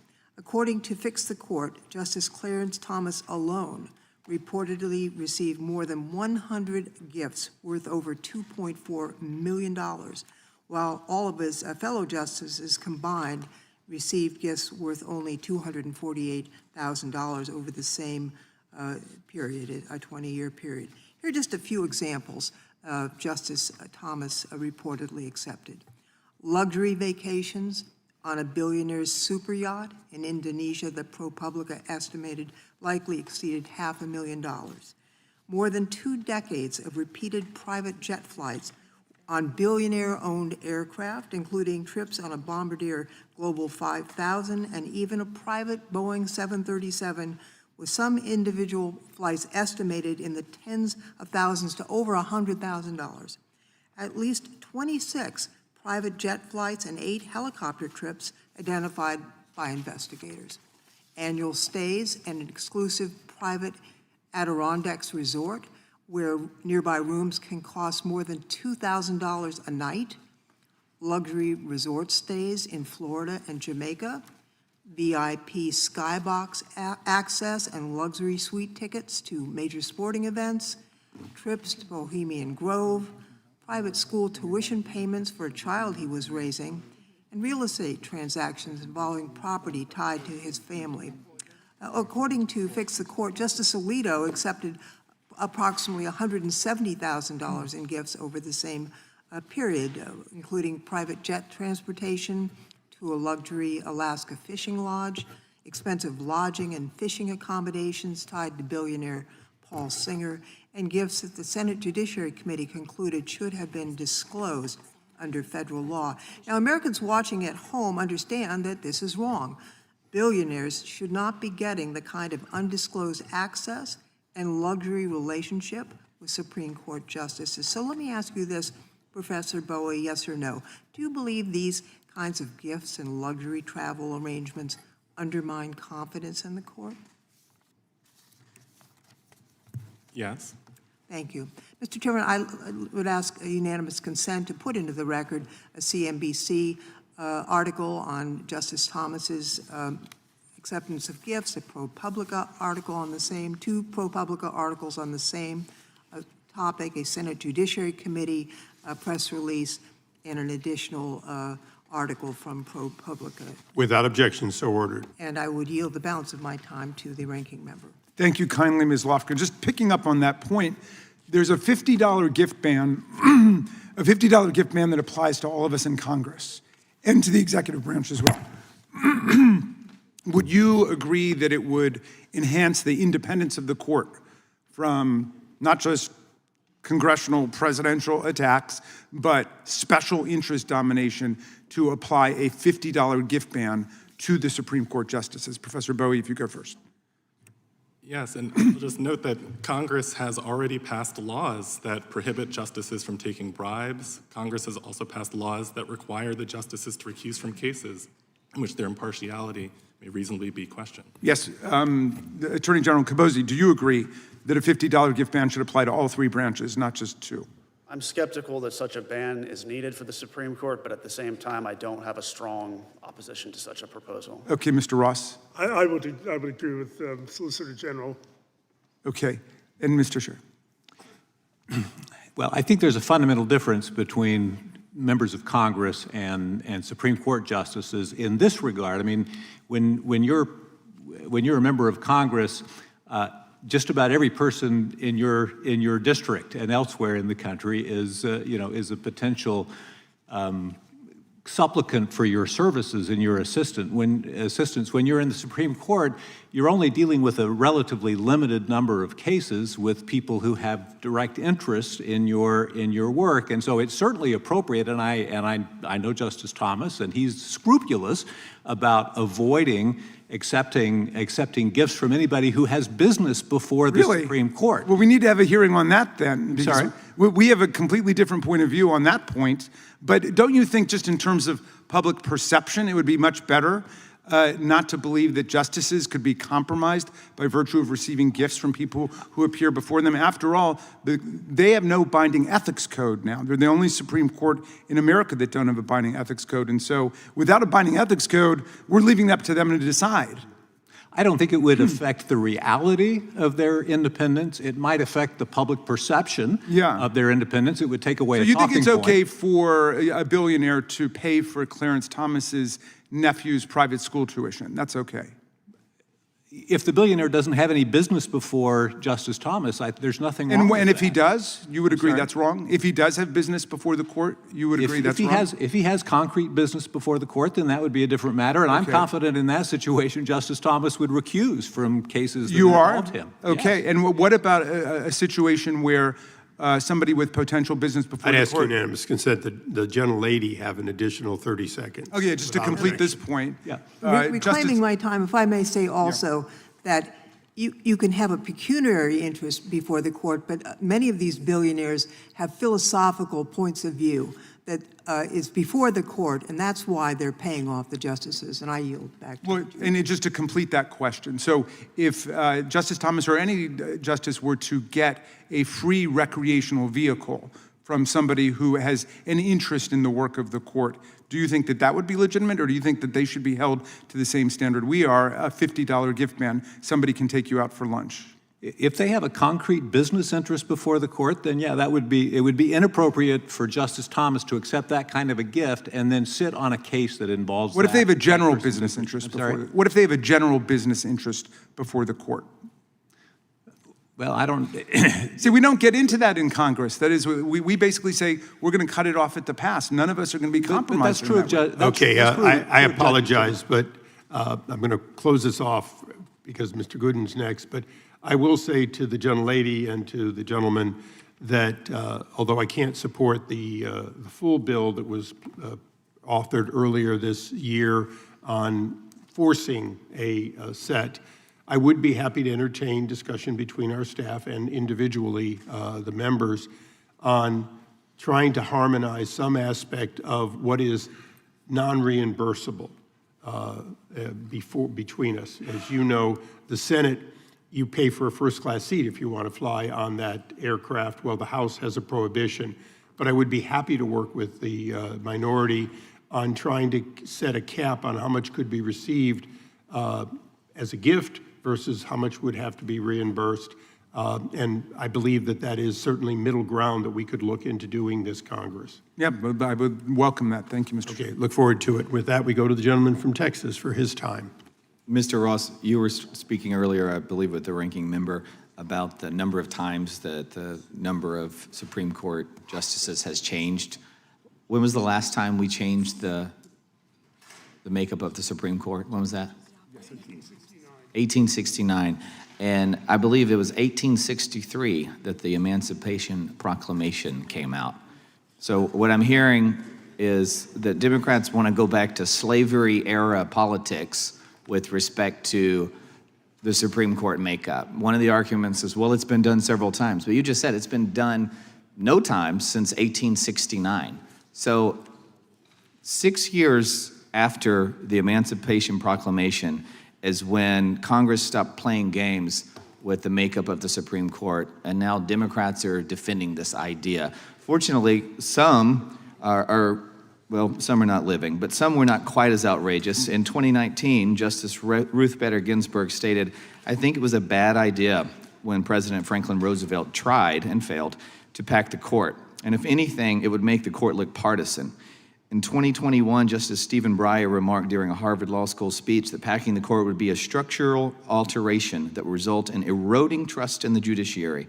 More recently, in September 2021, Justice Breyer again criticized packing the court.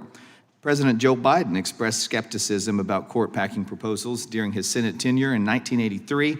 When speaking about FDR's proposal, he called it a bonehead idea.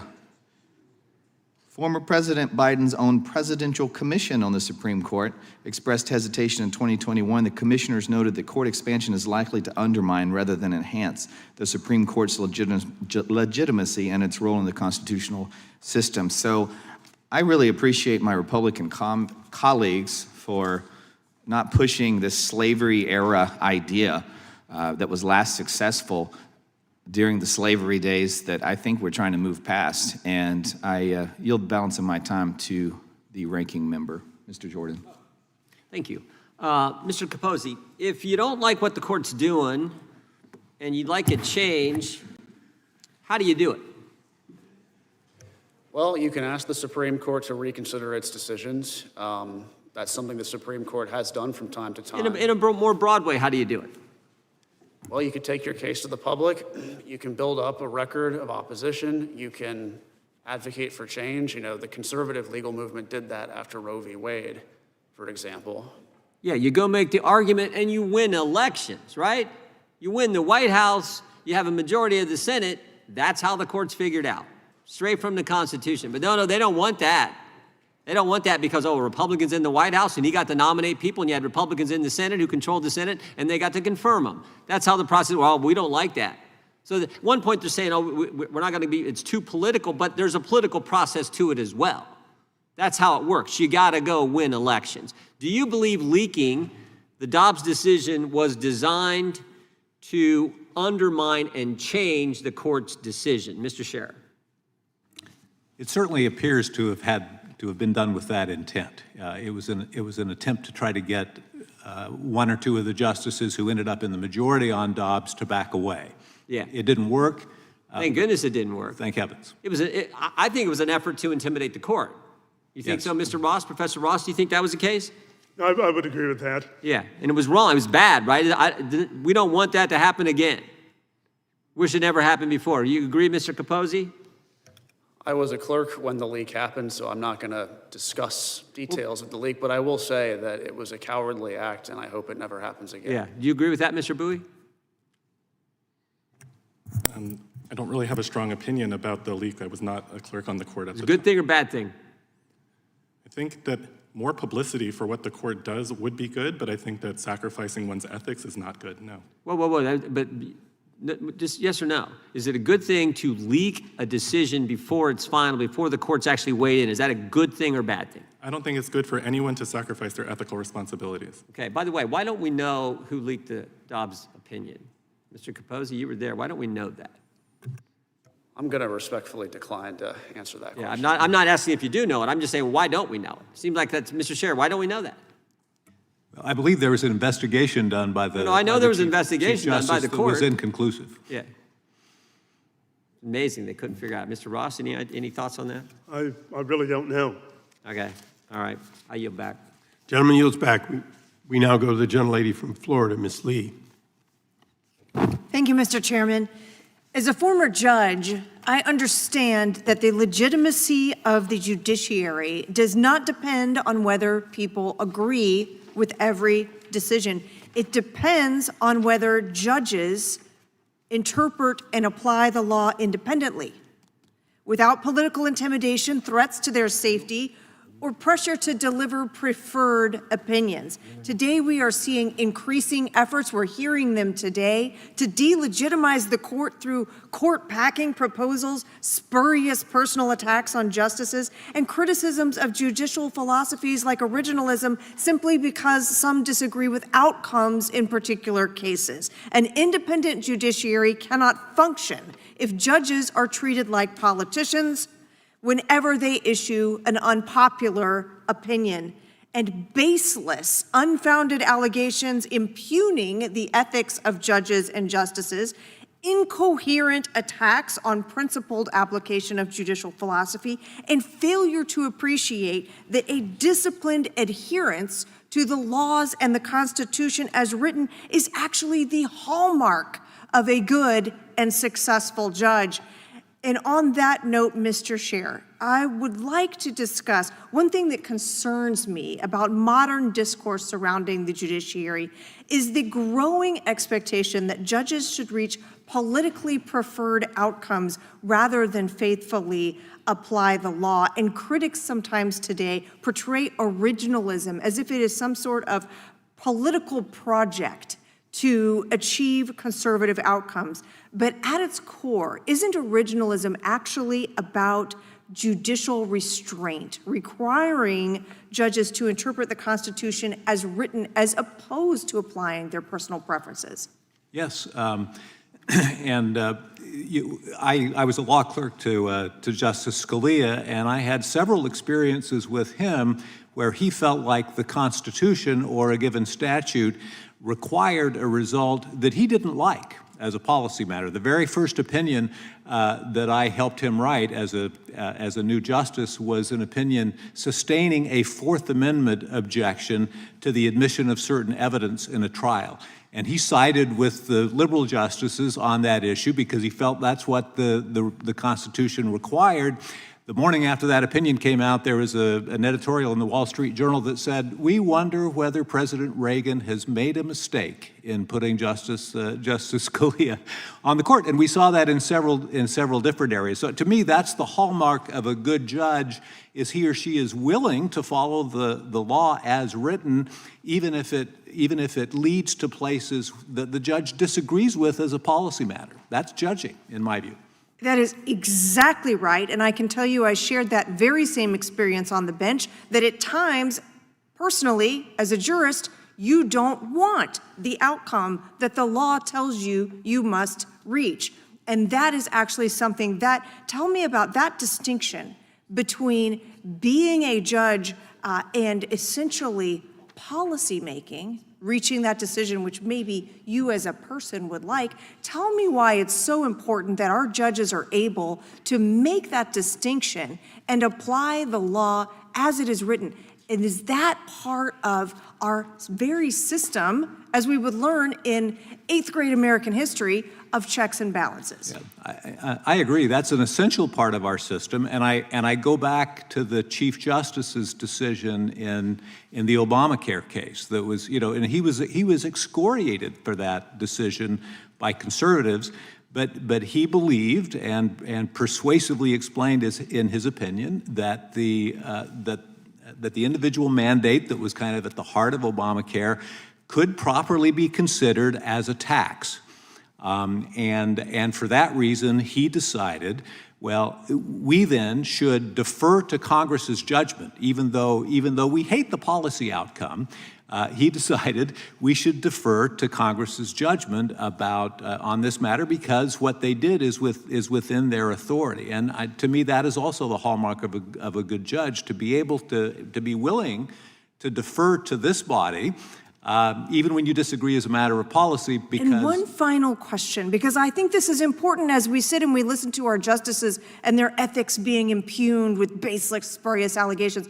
Isn't it also correct that they cannot respond, that judges cannot call a press conference, that they cannot speak publicly, that they have no opportunity to come out and say to the American people, actually, this is blatantly false. I did none of these things. These allegations that are being made are completely untrue. Isn't it correct that judges and justices cannot do that for themselves? It's very difficult for them to be able to respond to those kinds of personal attacks. Correct. Thank you. Mr. Chairman, I yield back.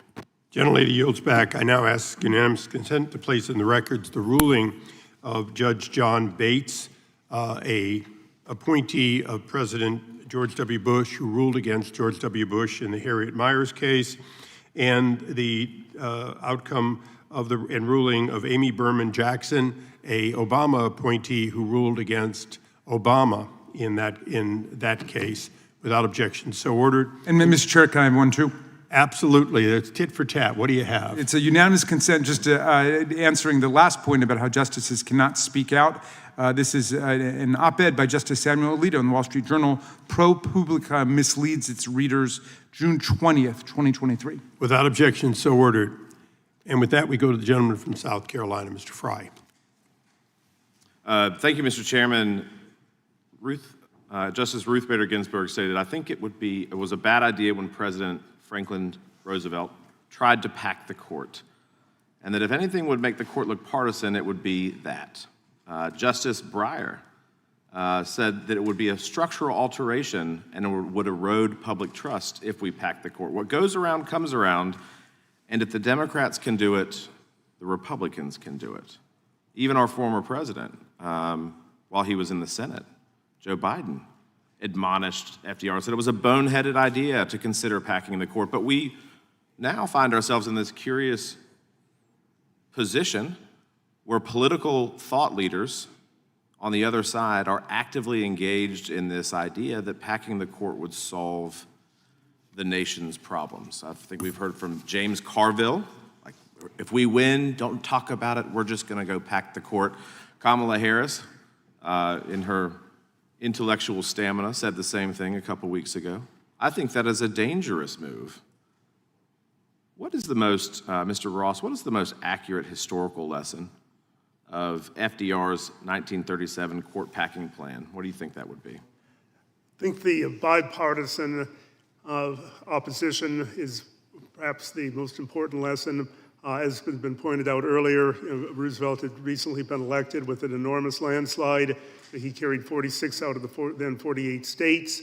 He had more than 60% of the popular vote. He had assembled one of the most powerful political coalitions in the nation's history. He thought he was invincible. He thought that the court packing plan would naturally have to sail through Congress, which at that point was overwhelmingly Democratic. The Democrats won unprecedented majorities in the 1936 elections that re-elected Roosevelt himself. And Roosevelt was stunned when his plan encountered immediate and significant opposition, which eventually sunk it. And the reason was that Americans of all persuasions recognized that this was an attack on the independence of the court itself. And if I could give an example, Gutzon Borglum, who was the Mount Rushmore sculptor, was a political progressive on everything except race. He was outraged by the Supreme Court's recent decisions striking down New Deal regulatory legislation.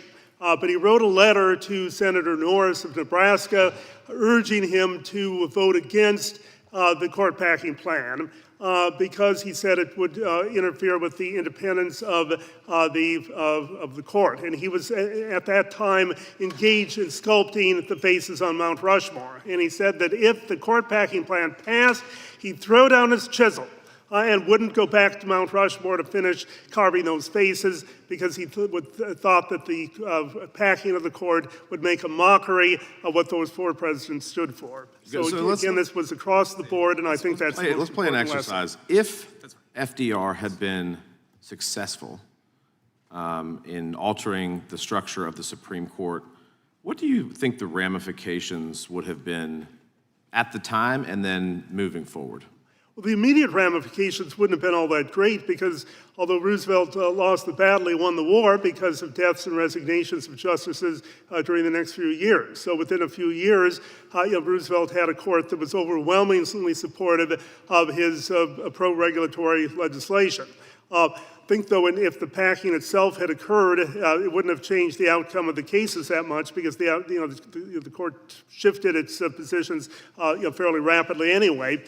But I think the long-term effect would have been the same effect that as it would happen if it occurred today, which would be an erosion of judicial independence and a diminution of public respect for the court. And, of course, the prospect of ever-increasing numbers on the court, bigger and bigger court as subsequent Or contractions, right? I mean, we we could have taken this, I guess, or Congress could have taken the same approach as Virginia, right? That they're trying to do is, we don't agree with the opinion, so we're just going to sunset you all.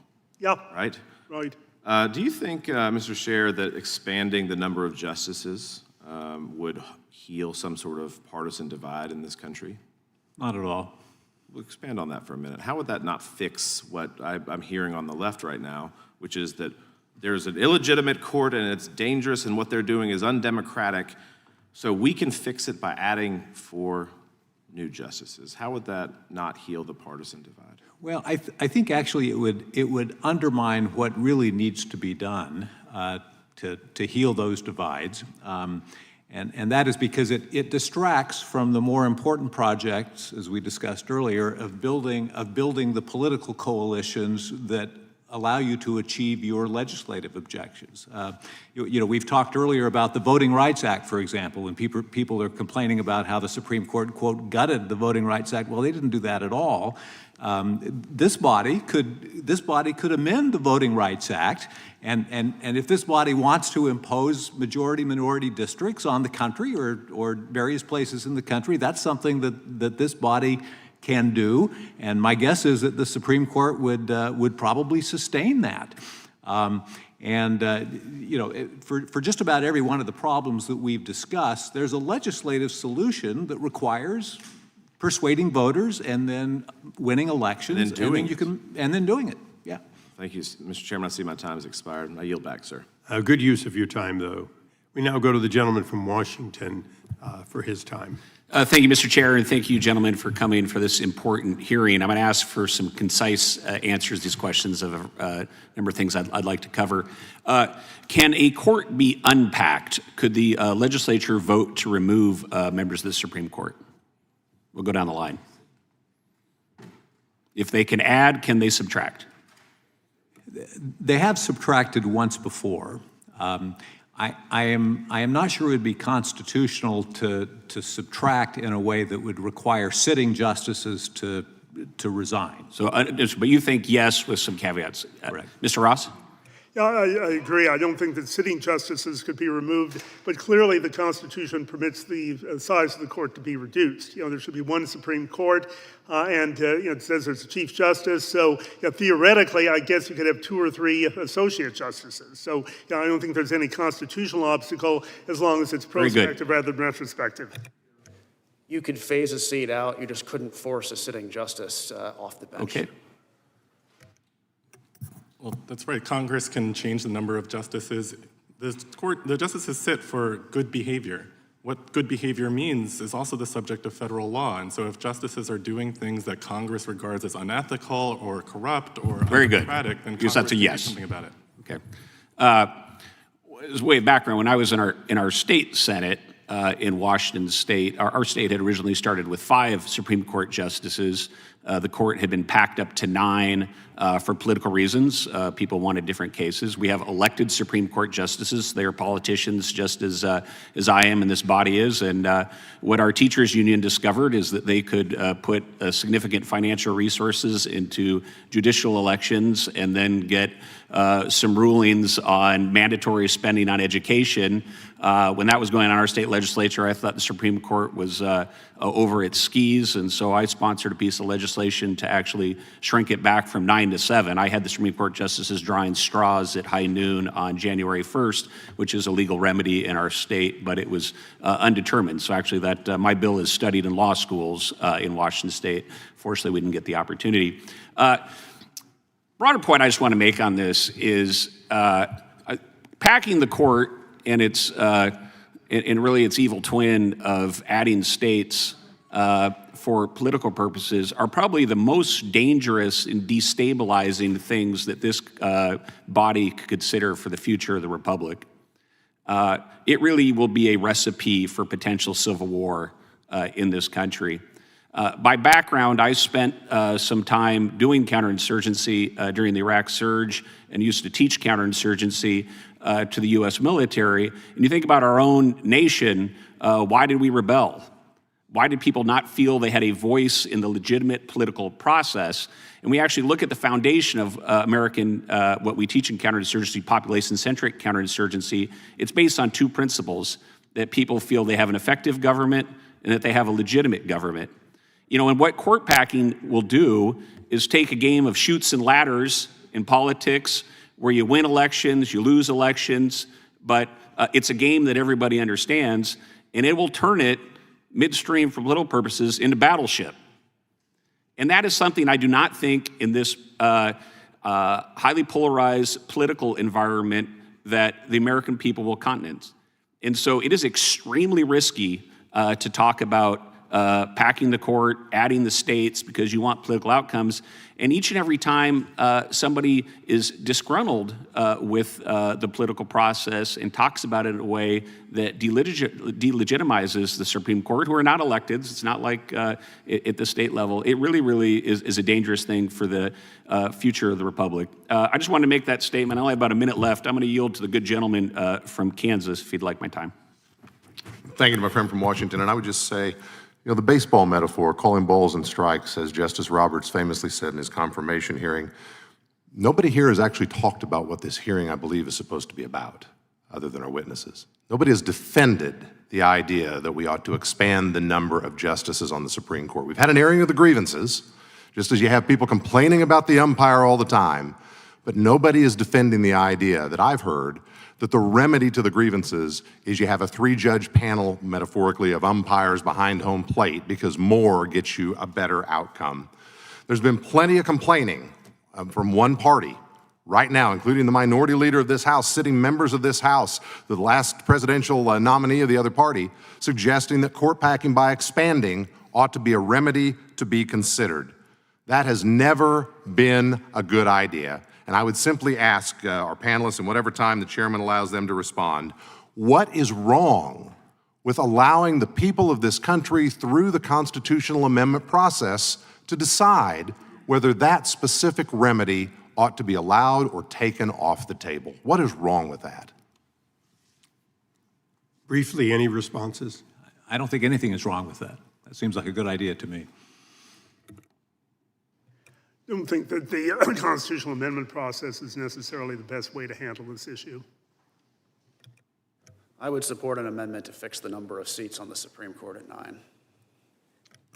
Justice Robert Jackson was asked this question, and his answer was, it is the responsibility of Congress to see that the court is an instrumentality in the maintenance of a just and constitutional government, and that it does not become an instrumentality for the defeat of constitutional government. He testified about that in 1937 when he was asked in a hearing like this one about whether court packing was an appropriate remedy. I thank all the gentlemen. We now go to the gentleman from California for his questioning.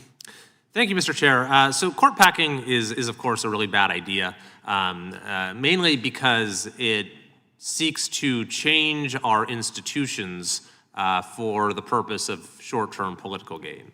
by one side or another. And then, it's very short-sighted because when you change the institution, that has a lot of downstream consequences that you can't predict, and it makes just our overall system not really function when you don't have a stable institutional foundation for our political battles to play out. But we don't just see this with proposals to pack the court. We see it with this redistricting war that's going on, where, in one state or another, a party has control of the legislature. So rather than trying to win congressional seats by persuading people that their party has the right views, they say, let's move the lines around and give ourselves a structural advantage. I saw it all the time when I was in the state legislature in California. If they didn't have the votes in the committee, they'd just remove people from the committee or add people to the committee. We see it here when the House rules, if they aren't convenient in a given circumstance, the rules just get waived or suspended. And then on the other side of the coin, as the chairman mentioned, we had a bill, the Judges Act, that actually instituted some needed institutional changes by giving us more district court judges to hear claims when they have this huge backlog, so people actually get access to justice. And it had broad bipartisan support, but then suddenly it was vetoed because of the perceived short-term, political consequences. So I guess my question for our esteemed panel here, for anyone that would want to weigh in, is how do we more assure that our institutions are insulated from the currents of short-term politics? So one thing that I'll say is I think it's helpful what the Supreme Court just did in the Calais decision. I think that's been mischaracterized quite a bit during the hearing today, but the Supreme Court said that it is a statutory interpretation case, but the court strongly suggested that the Constitution also requires this. You can't discriminate against individuals on the basis of race during redistricting. And for decades, some states were forced to intentionally sort voters on the basis of race to maximize political advantage for one political party. So the fact that we don't have to do that anymore, we don't have to discriminate on the basis of race in redistricting, is a good step forward. Professor Bowie? Yeah, I'd just like to say, you all on the panel are members of Congress. You took an oath to support the Constitution, and I trust your judgment that you can determine what counts as appropriate legislation for enforcing the Constitution. If you think the Voting Rights Act needs to be updated for a modern time, you can amend the Voting Rights Act. You can make it better. We did not elect a Supreme Court to do that job for you. We did not vote for justices to override your interpretation of what the Constitution means. We have never, as a country, been asked, should the Supreme Court have this role of putting itself above you all? I think it disrespects your oaths if the court takes your words that you have taken responsibility to enact into legislation and say, actually, you're wrong. But surely part of this, and maybe you're agreeing with me, that it's the fault of Congress for relinquishing its constitutional authority. Like if you look at, let's just take the last two presidents. We had a decision in the Biden administration, the Supreme Court struck down the student loan scheme. Of course, we just had the tariff decision with this president. Congress could have easily reclaimed its own authority on either count before the court stepped in. It just chose not to, right? So frankly, my job is not to tell you how to do yours. But that said, you do have the responsibility to interpret the Constitution, and I trust that you can do justice to that responsibility. When you think that the law needs to be updated, it is your job, not someone else's, and especially not someone who the American people have not chosen, to decide what does the Constitution mean, how do we give effect to its guarantees of freedom and equality, rather than letting someone who no one has chosen take that away from us. Yeah, I mean, there's clearly a very important role for the courts in our system in maintaining the Constitution, in defending the Constitution and upholding its principles. I think that Congress has, over time, relinquished more and more of its authority, both to administrative agencies and to the courts. And so maybe we're saying the same thing, but in different words. I think that there is a responsibility for Congress to reclaim some of that authority. And, in particular, we're the House, we're the people's House, closest to the people. I think that our system works better when more policymaking happens here and can take into account the views of folks all across the country. That's absolutely true. And one of the reasons why Congress is feeling so disabled is because there are past Supreme Court decisions that have taken away your ability to police the president, your ability to prevent corruption, your ability to ensure that Americans can vote. And so long as we continue to have this system in which you are not in charge of the laws that you pass, then it's difficult for the American people to, in an election, to determine for ourselves what kind of country we want to live under. Thanks very much. Yield back.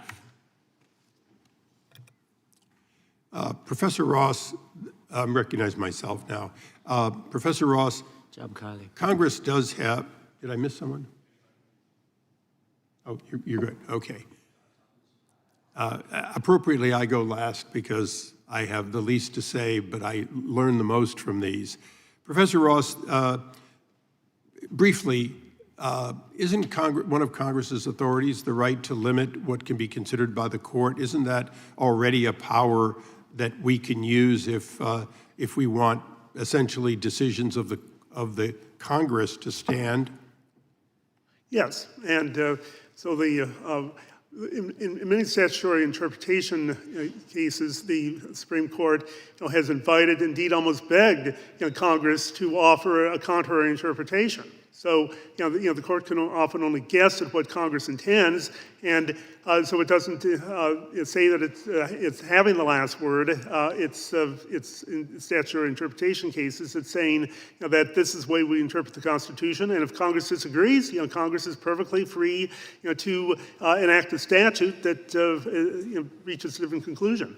And just to follow up, in the Chevron decision, to a certain extent, the court just gave Congress back a tremendous amount of power that for years we didn't have. Yes. Thank you. Mr. Bowie, Professor Bowie, one quick question. I authored a bill, I put it in the record, to expand the court significantly, about 10% more district court judges. But it's phased them in over more than a decade so that no one Congress and certainly no one president would do that. Would you support this expansion of the court as vigorously if, in fact, there was a strong possibility that it would be balanced in its expansion?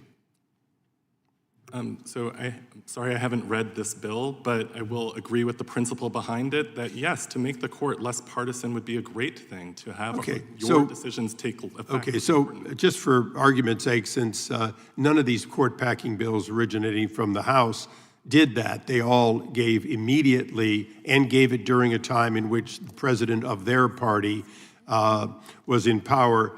I would say in part of our closing that very clearly this is Congress trying to get an outcome for their president rather than trying to enhance the court. Would anyone doubt that, considering they didn't give that same consideration that Mr. Nadler and I did in our bipartisan bills to expand the court? Mr. Scher. I don't disagree with that, but I'm not very familiar with the bills you're talking about. Right now, we're still trying to get that expansion of the court phased in over time. But I think you're talking about an expansion of the number of lower court judges. District right? court, yeah. To meet the caseload that many have opined about here. There's 179 or so appellate judges spread over 11 regular circuits and 2 special circuits. That comes out to be about 16 to 1 if you evened out the districts, if the First Circuit wasn't just 6 and so on. And that's not including the 2 special circuits, it's 20 to 1 if you include those. When you look at that ratio, my question to each of you is, as people talk about expanding the high court, the court that must make a decision for it to be universally the law of the land, or to fail to take a case in order to make it essentially sustained or denied at a lower court, should we, in the future, when we're having this debate, consider those 179 judges that did not exist at the origination of our country and the earlier days of the court moving up and down? My personal view is that the only federal judges that are overworked in our system are district court judges. Congress should create more district court positions. The Congress should also consider expanding the number of staff. It doesn't make any sense to me that district court judges can hire fewer law clerks than Court of Appeals judges. They're the ones who need them more. I strongly agree with what Mr. Capozzi has said. Same here. As do I. Professor, have you looked at the caseload of the district versus the appellate and the role relative to the Supreme Court? Because we've talked extensively about the expansion, yes or no, of the court, but not about the total number of judges, the caseload, and what they do. No, I agree with the principle. And one of the things that Congress used to do is require Supreme Court justices to ride as district court judges, as circuit judges, in order to ease the caseload of trial courts. And that's one option available to Congress right now. If the Supreme Court is underworked, but district courts are overworked, then you can enact legislation to require the justices to spend their time as district judges. Or even serving on appellate. My time is expiring, but since there's no one else seeking, I'll take just another minute. I've been generous with both sides, I think. This has been a serious but partisan discussion, no question at all, but it's an important issue. I'm going to ask a question to each of you as scholars in your area. There was a lot of discussion about the vacancy of the courts and the filling of them.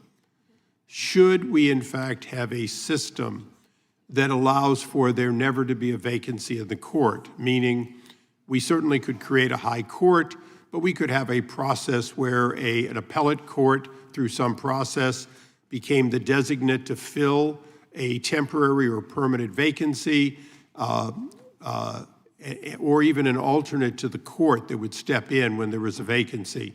Is the idea that there should never be events like the ranking member talked about, through a process that would ensure that we always have a full court?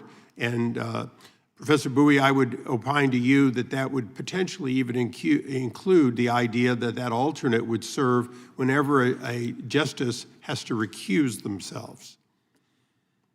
Yes, I believe the ranking member of the subcommittee has introduced legislation that would give presidents a regular appointment schedule so that vacancies would be more predictable, less likely to lead to the sort of partisan campaigns around nominations, and otherwise ensure that if the court is doing its job, then we can... But I included recusals because currently if there's a recusal, the court goes from 9 to 8 or 9 to 7, whatever the recusal is. There have been very few recusals, but there have been certainly plenty of cases in which there was a case for recusal, but that person did not recuse, and perhaps because the court would be without that vote. Absolutely, and to be honest, if anything, that's a sign that perhaps the number of concurrent justices is not the number that it should be. An individual recusal will have that kind of effect, and therefore there are no recusals. If anything, that's a sign that recusals need to be easier to do, so that. Right, but in any lower court, a recusal simply means that a different judge steps in. There's not a lack of. The 3-judge panel doesn't become a 2-judge panel if there's a recusal. Mr. Capozzi. There is a statutory process for if there's not enough justices to have a quorum on the Supreme Court. You could look at the Alcoa case. I think it's from 1939, where the Second Circuit had to hear a case in lieu of the Supreme Court. I think I would oppose the proposals that you suggested, Mr. Chairman. The power to appoint justices is tremendously important. We need checks and balances in our system, and we shouldn't weaken the Senate's role in checking the president on the appointment of justices. Professor Ross. I agree with Mr. Capozzi. You get the closing opine because I'm well past my time. Well, I would say there's also not a great need for that kind of a process in the Supreme Court, because it's not really a disaster if a single justice has to recuse, then the number of justices who are sitting on the case is 8 rather than 9. Generally, they're going to be able to decide the case without splitting 4 to 4. That happens once in a while, but not enough, I think, to make it the kind of problem that requires a solution. Mr. Chairman? The chair recognizes the chairman of the full committee. One quick question. I'm just curious what the panel thinks. Why don't we just add 4 justices now? If 13 circuits, we need go to 9 to 13 as the ranking member, the full committee suggested at the start of the hearing. Why wouldn't we just add them now if we're going to add them? What do you think of that? We'll just maybe go down the line. The first rule of justice is what's good for the goose is good for the gander. I oppose doing that now, just as I would oppose doing it under a different president. No, that's where I'm at. Totally agree. But it seems to me if we're going to do it, and 13 is some important number that we got to get to based on the number of circuits, then we should, if we're going to do 4, do it now. Mr. Bowie, would you support doing that, doing 4? You said if Congress thinks it's the right thing to do, we should go for it. So if it's the right thing to do, can we go for it now? Well, I agree with the principle. It's in your prerogative. You have the prerogative to determine how the Supreme Court works. The court did not descend from on high in its current form in the palace across the street. It's your job to determine what kind of court. And you would have no problem with us doing it now? Look, I disagree with many of the policies that come out of Congress right now, but I really have faith in your ability to live up to your office. And I think that you have the authority to determine what kind of justice we want to see in this country. That's great. I think I know what Professor Ross and Mr. Scherer's answer is as well, which is where I'm at. But Yeah, I would oppose any expansion of the court. yeah, I'm there too. Okay. Thanks, guys. I yield back to the chairman. Thank you for the hearing. I want to thank all of our witnesses today. This concludes today's hearing. Pursuant to committee rules, all members will have five legislative days in which to submit written questions for the witnesses and additional materials for the record. And for all of you, what that means is within 5 days, additional questions will be forwarded. Would all of you agree within a short period of time so we can close the record that you would attempt to respond to them? Sure. All witnesses answered in the affirmative. So without objection, that is ordered, and without objection, we stand adjourned.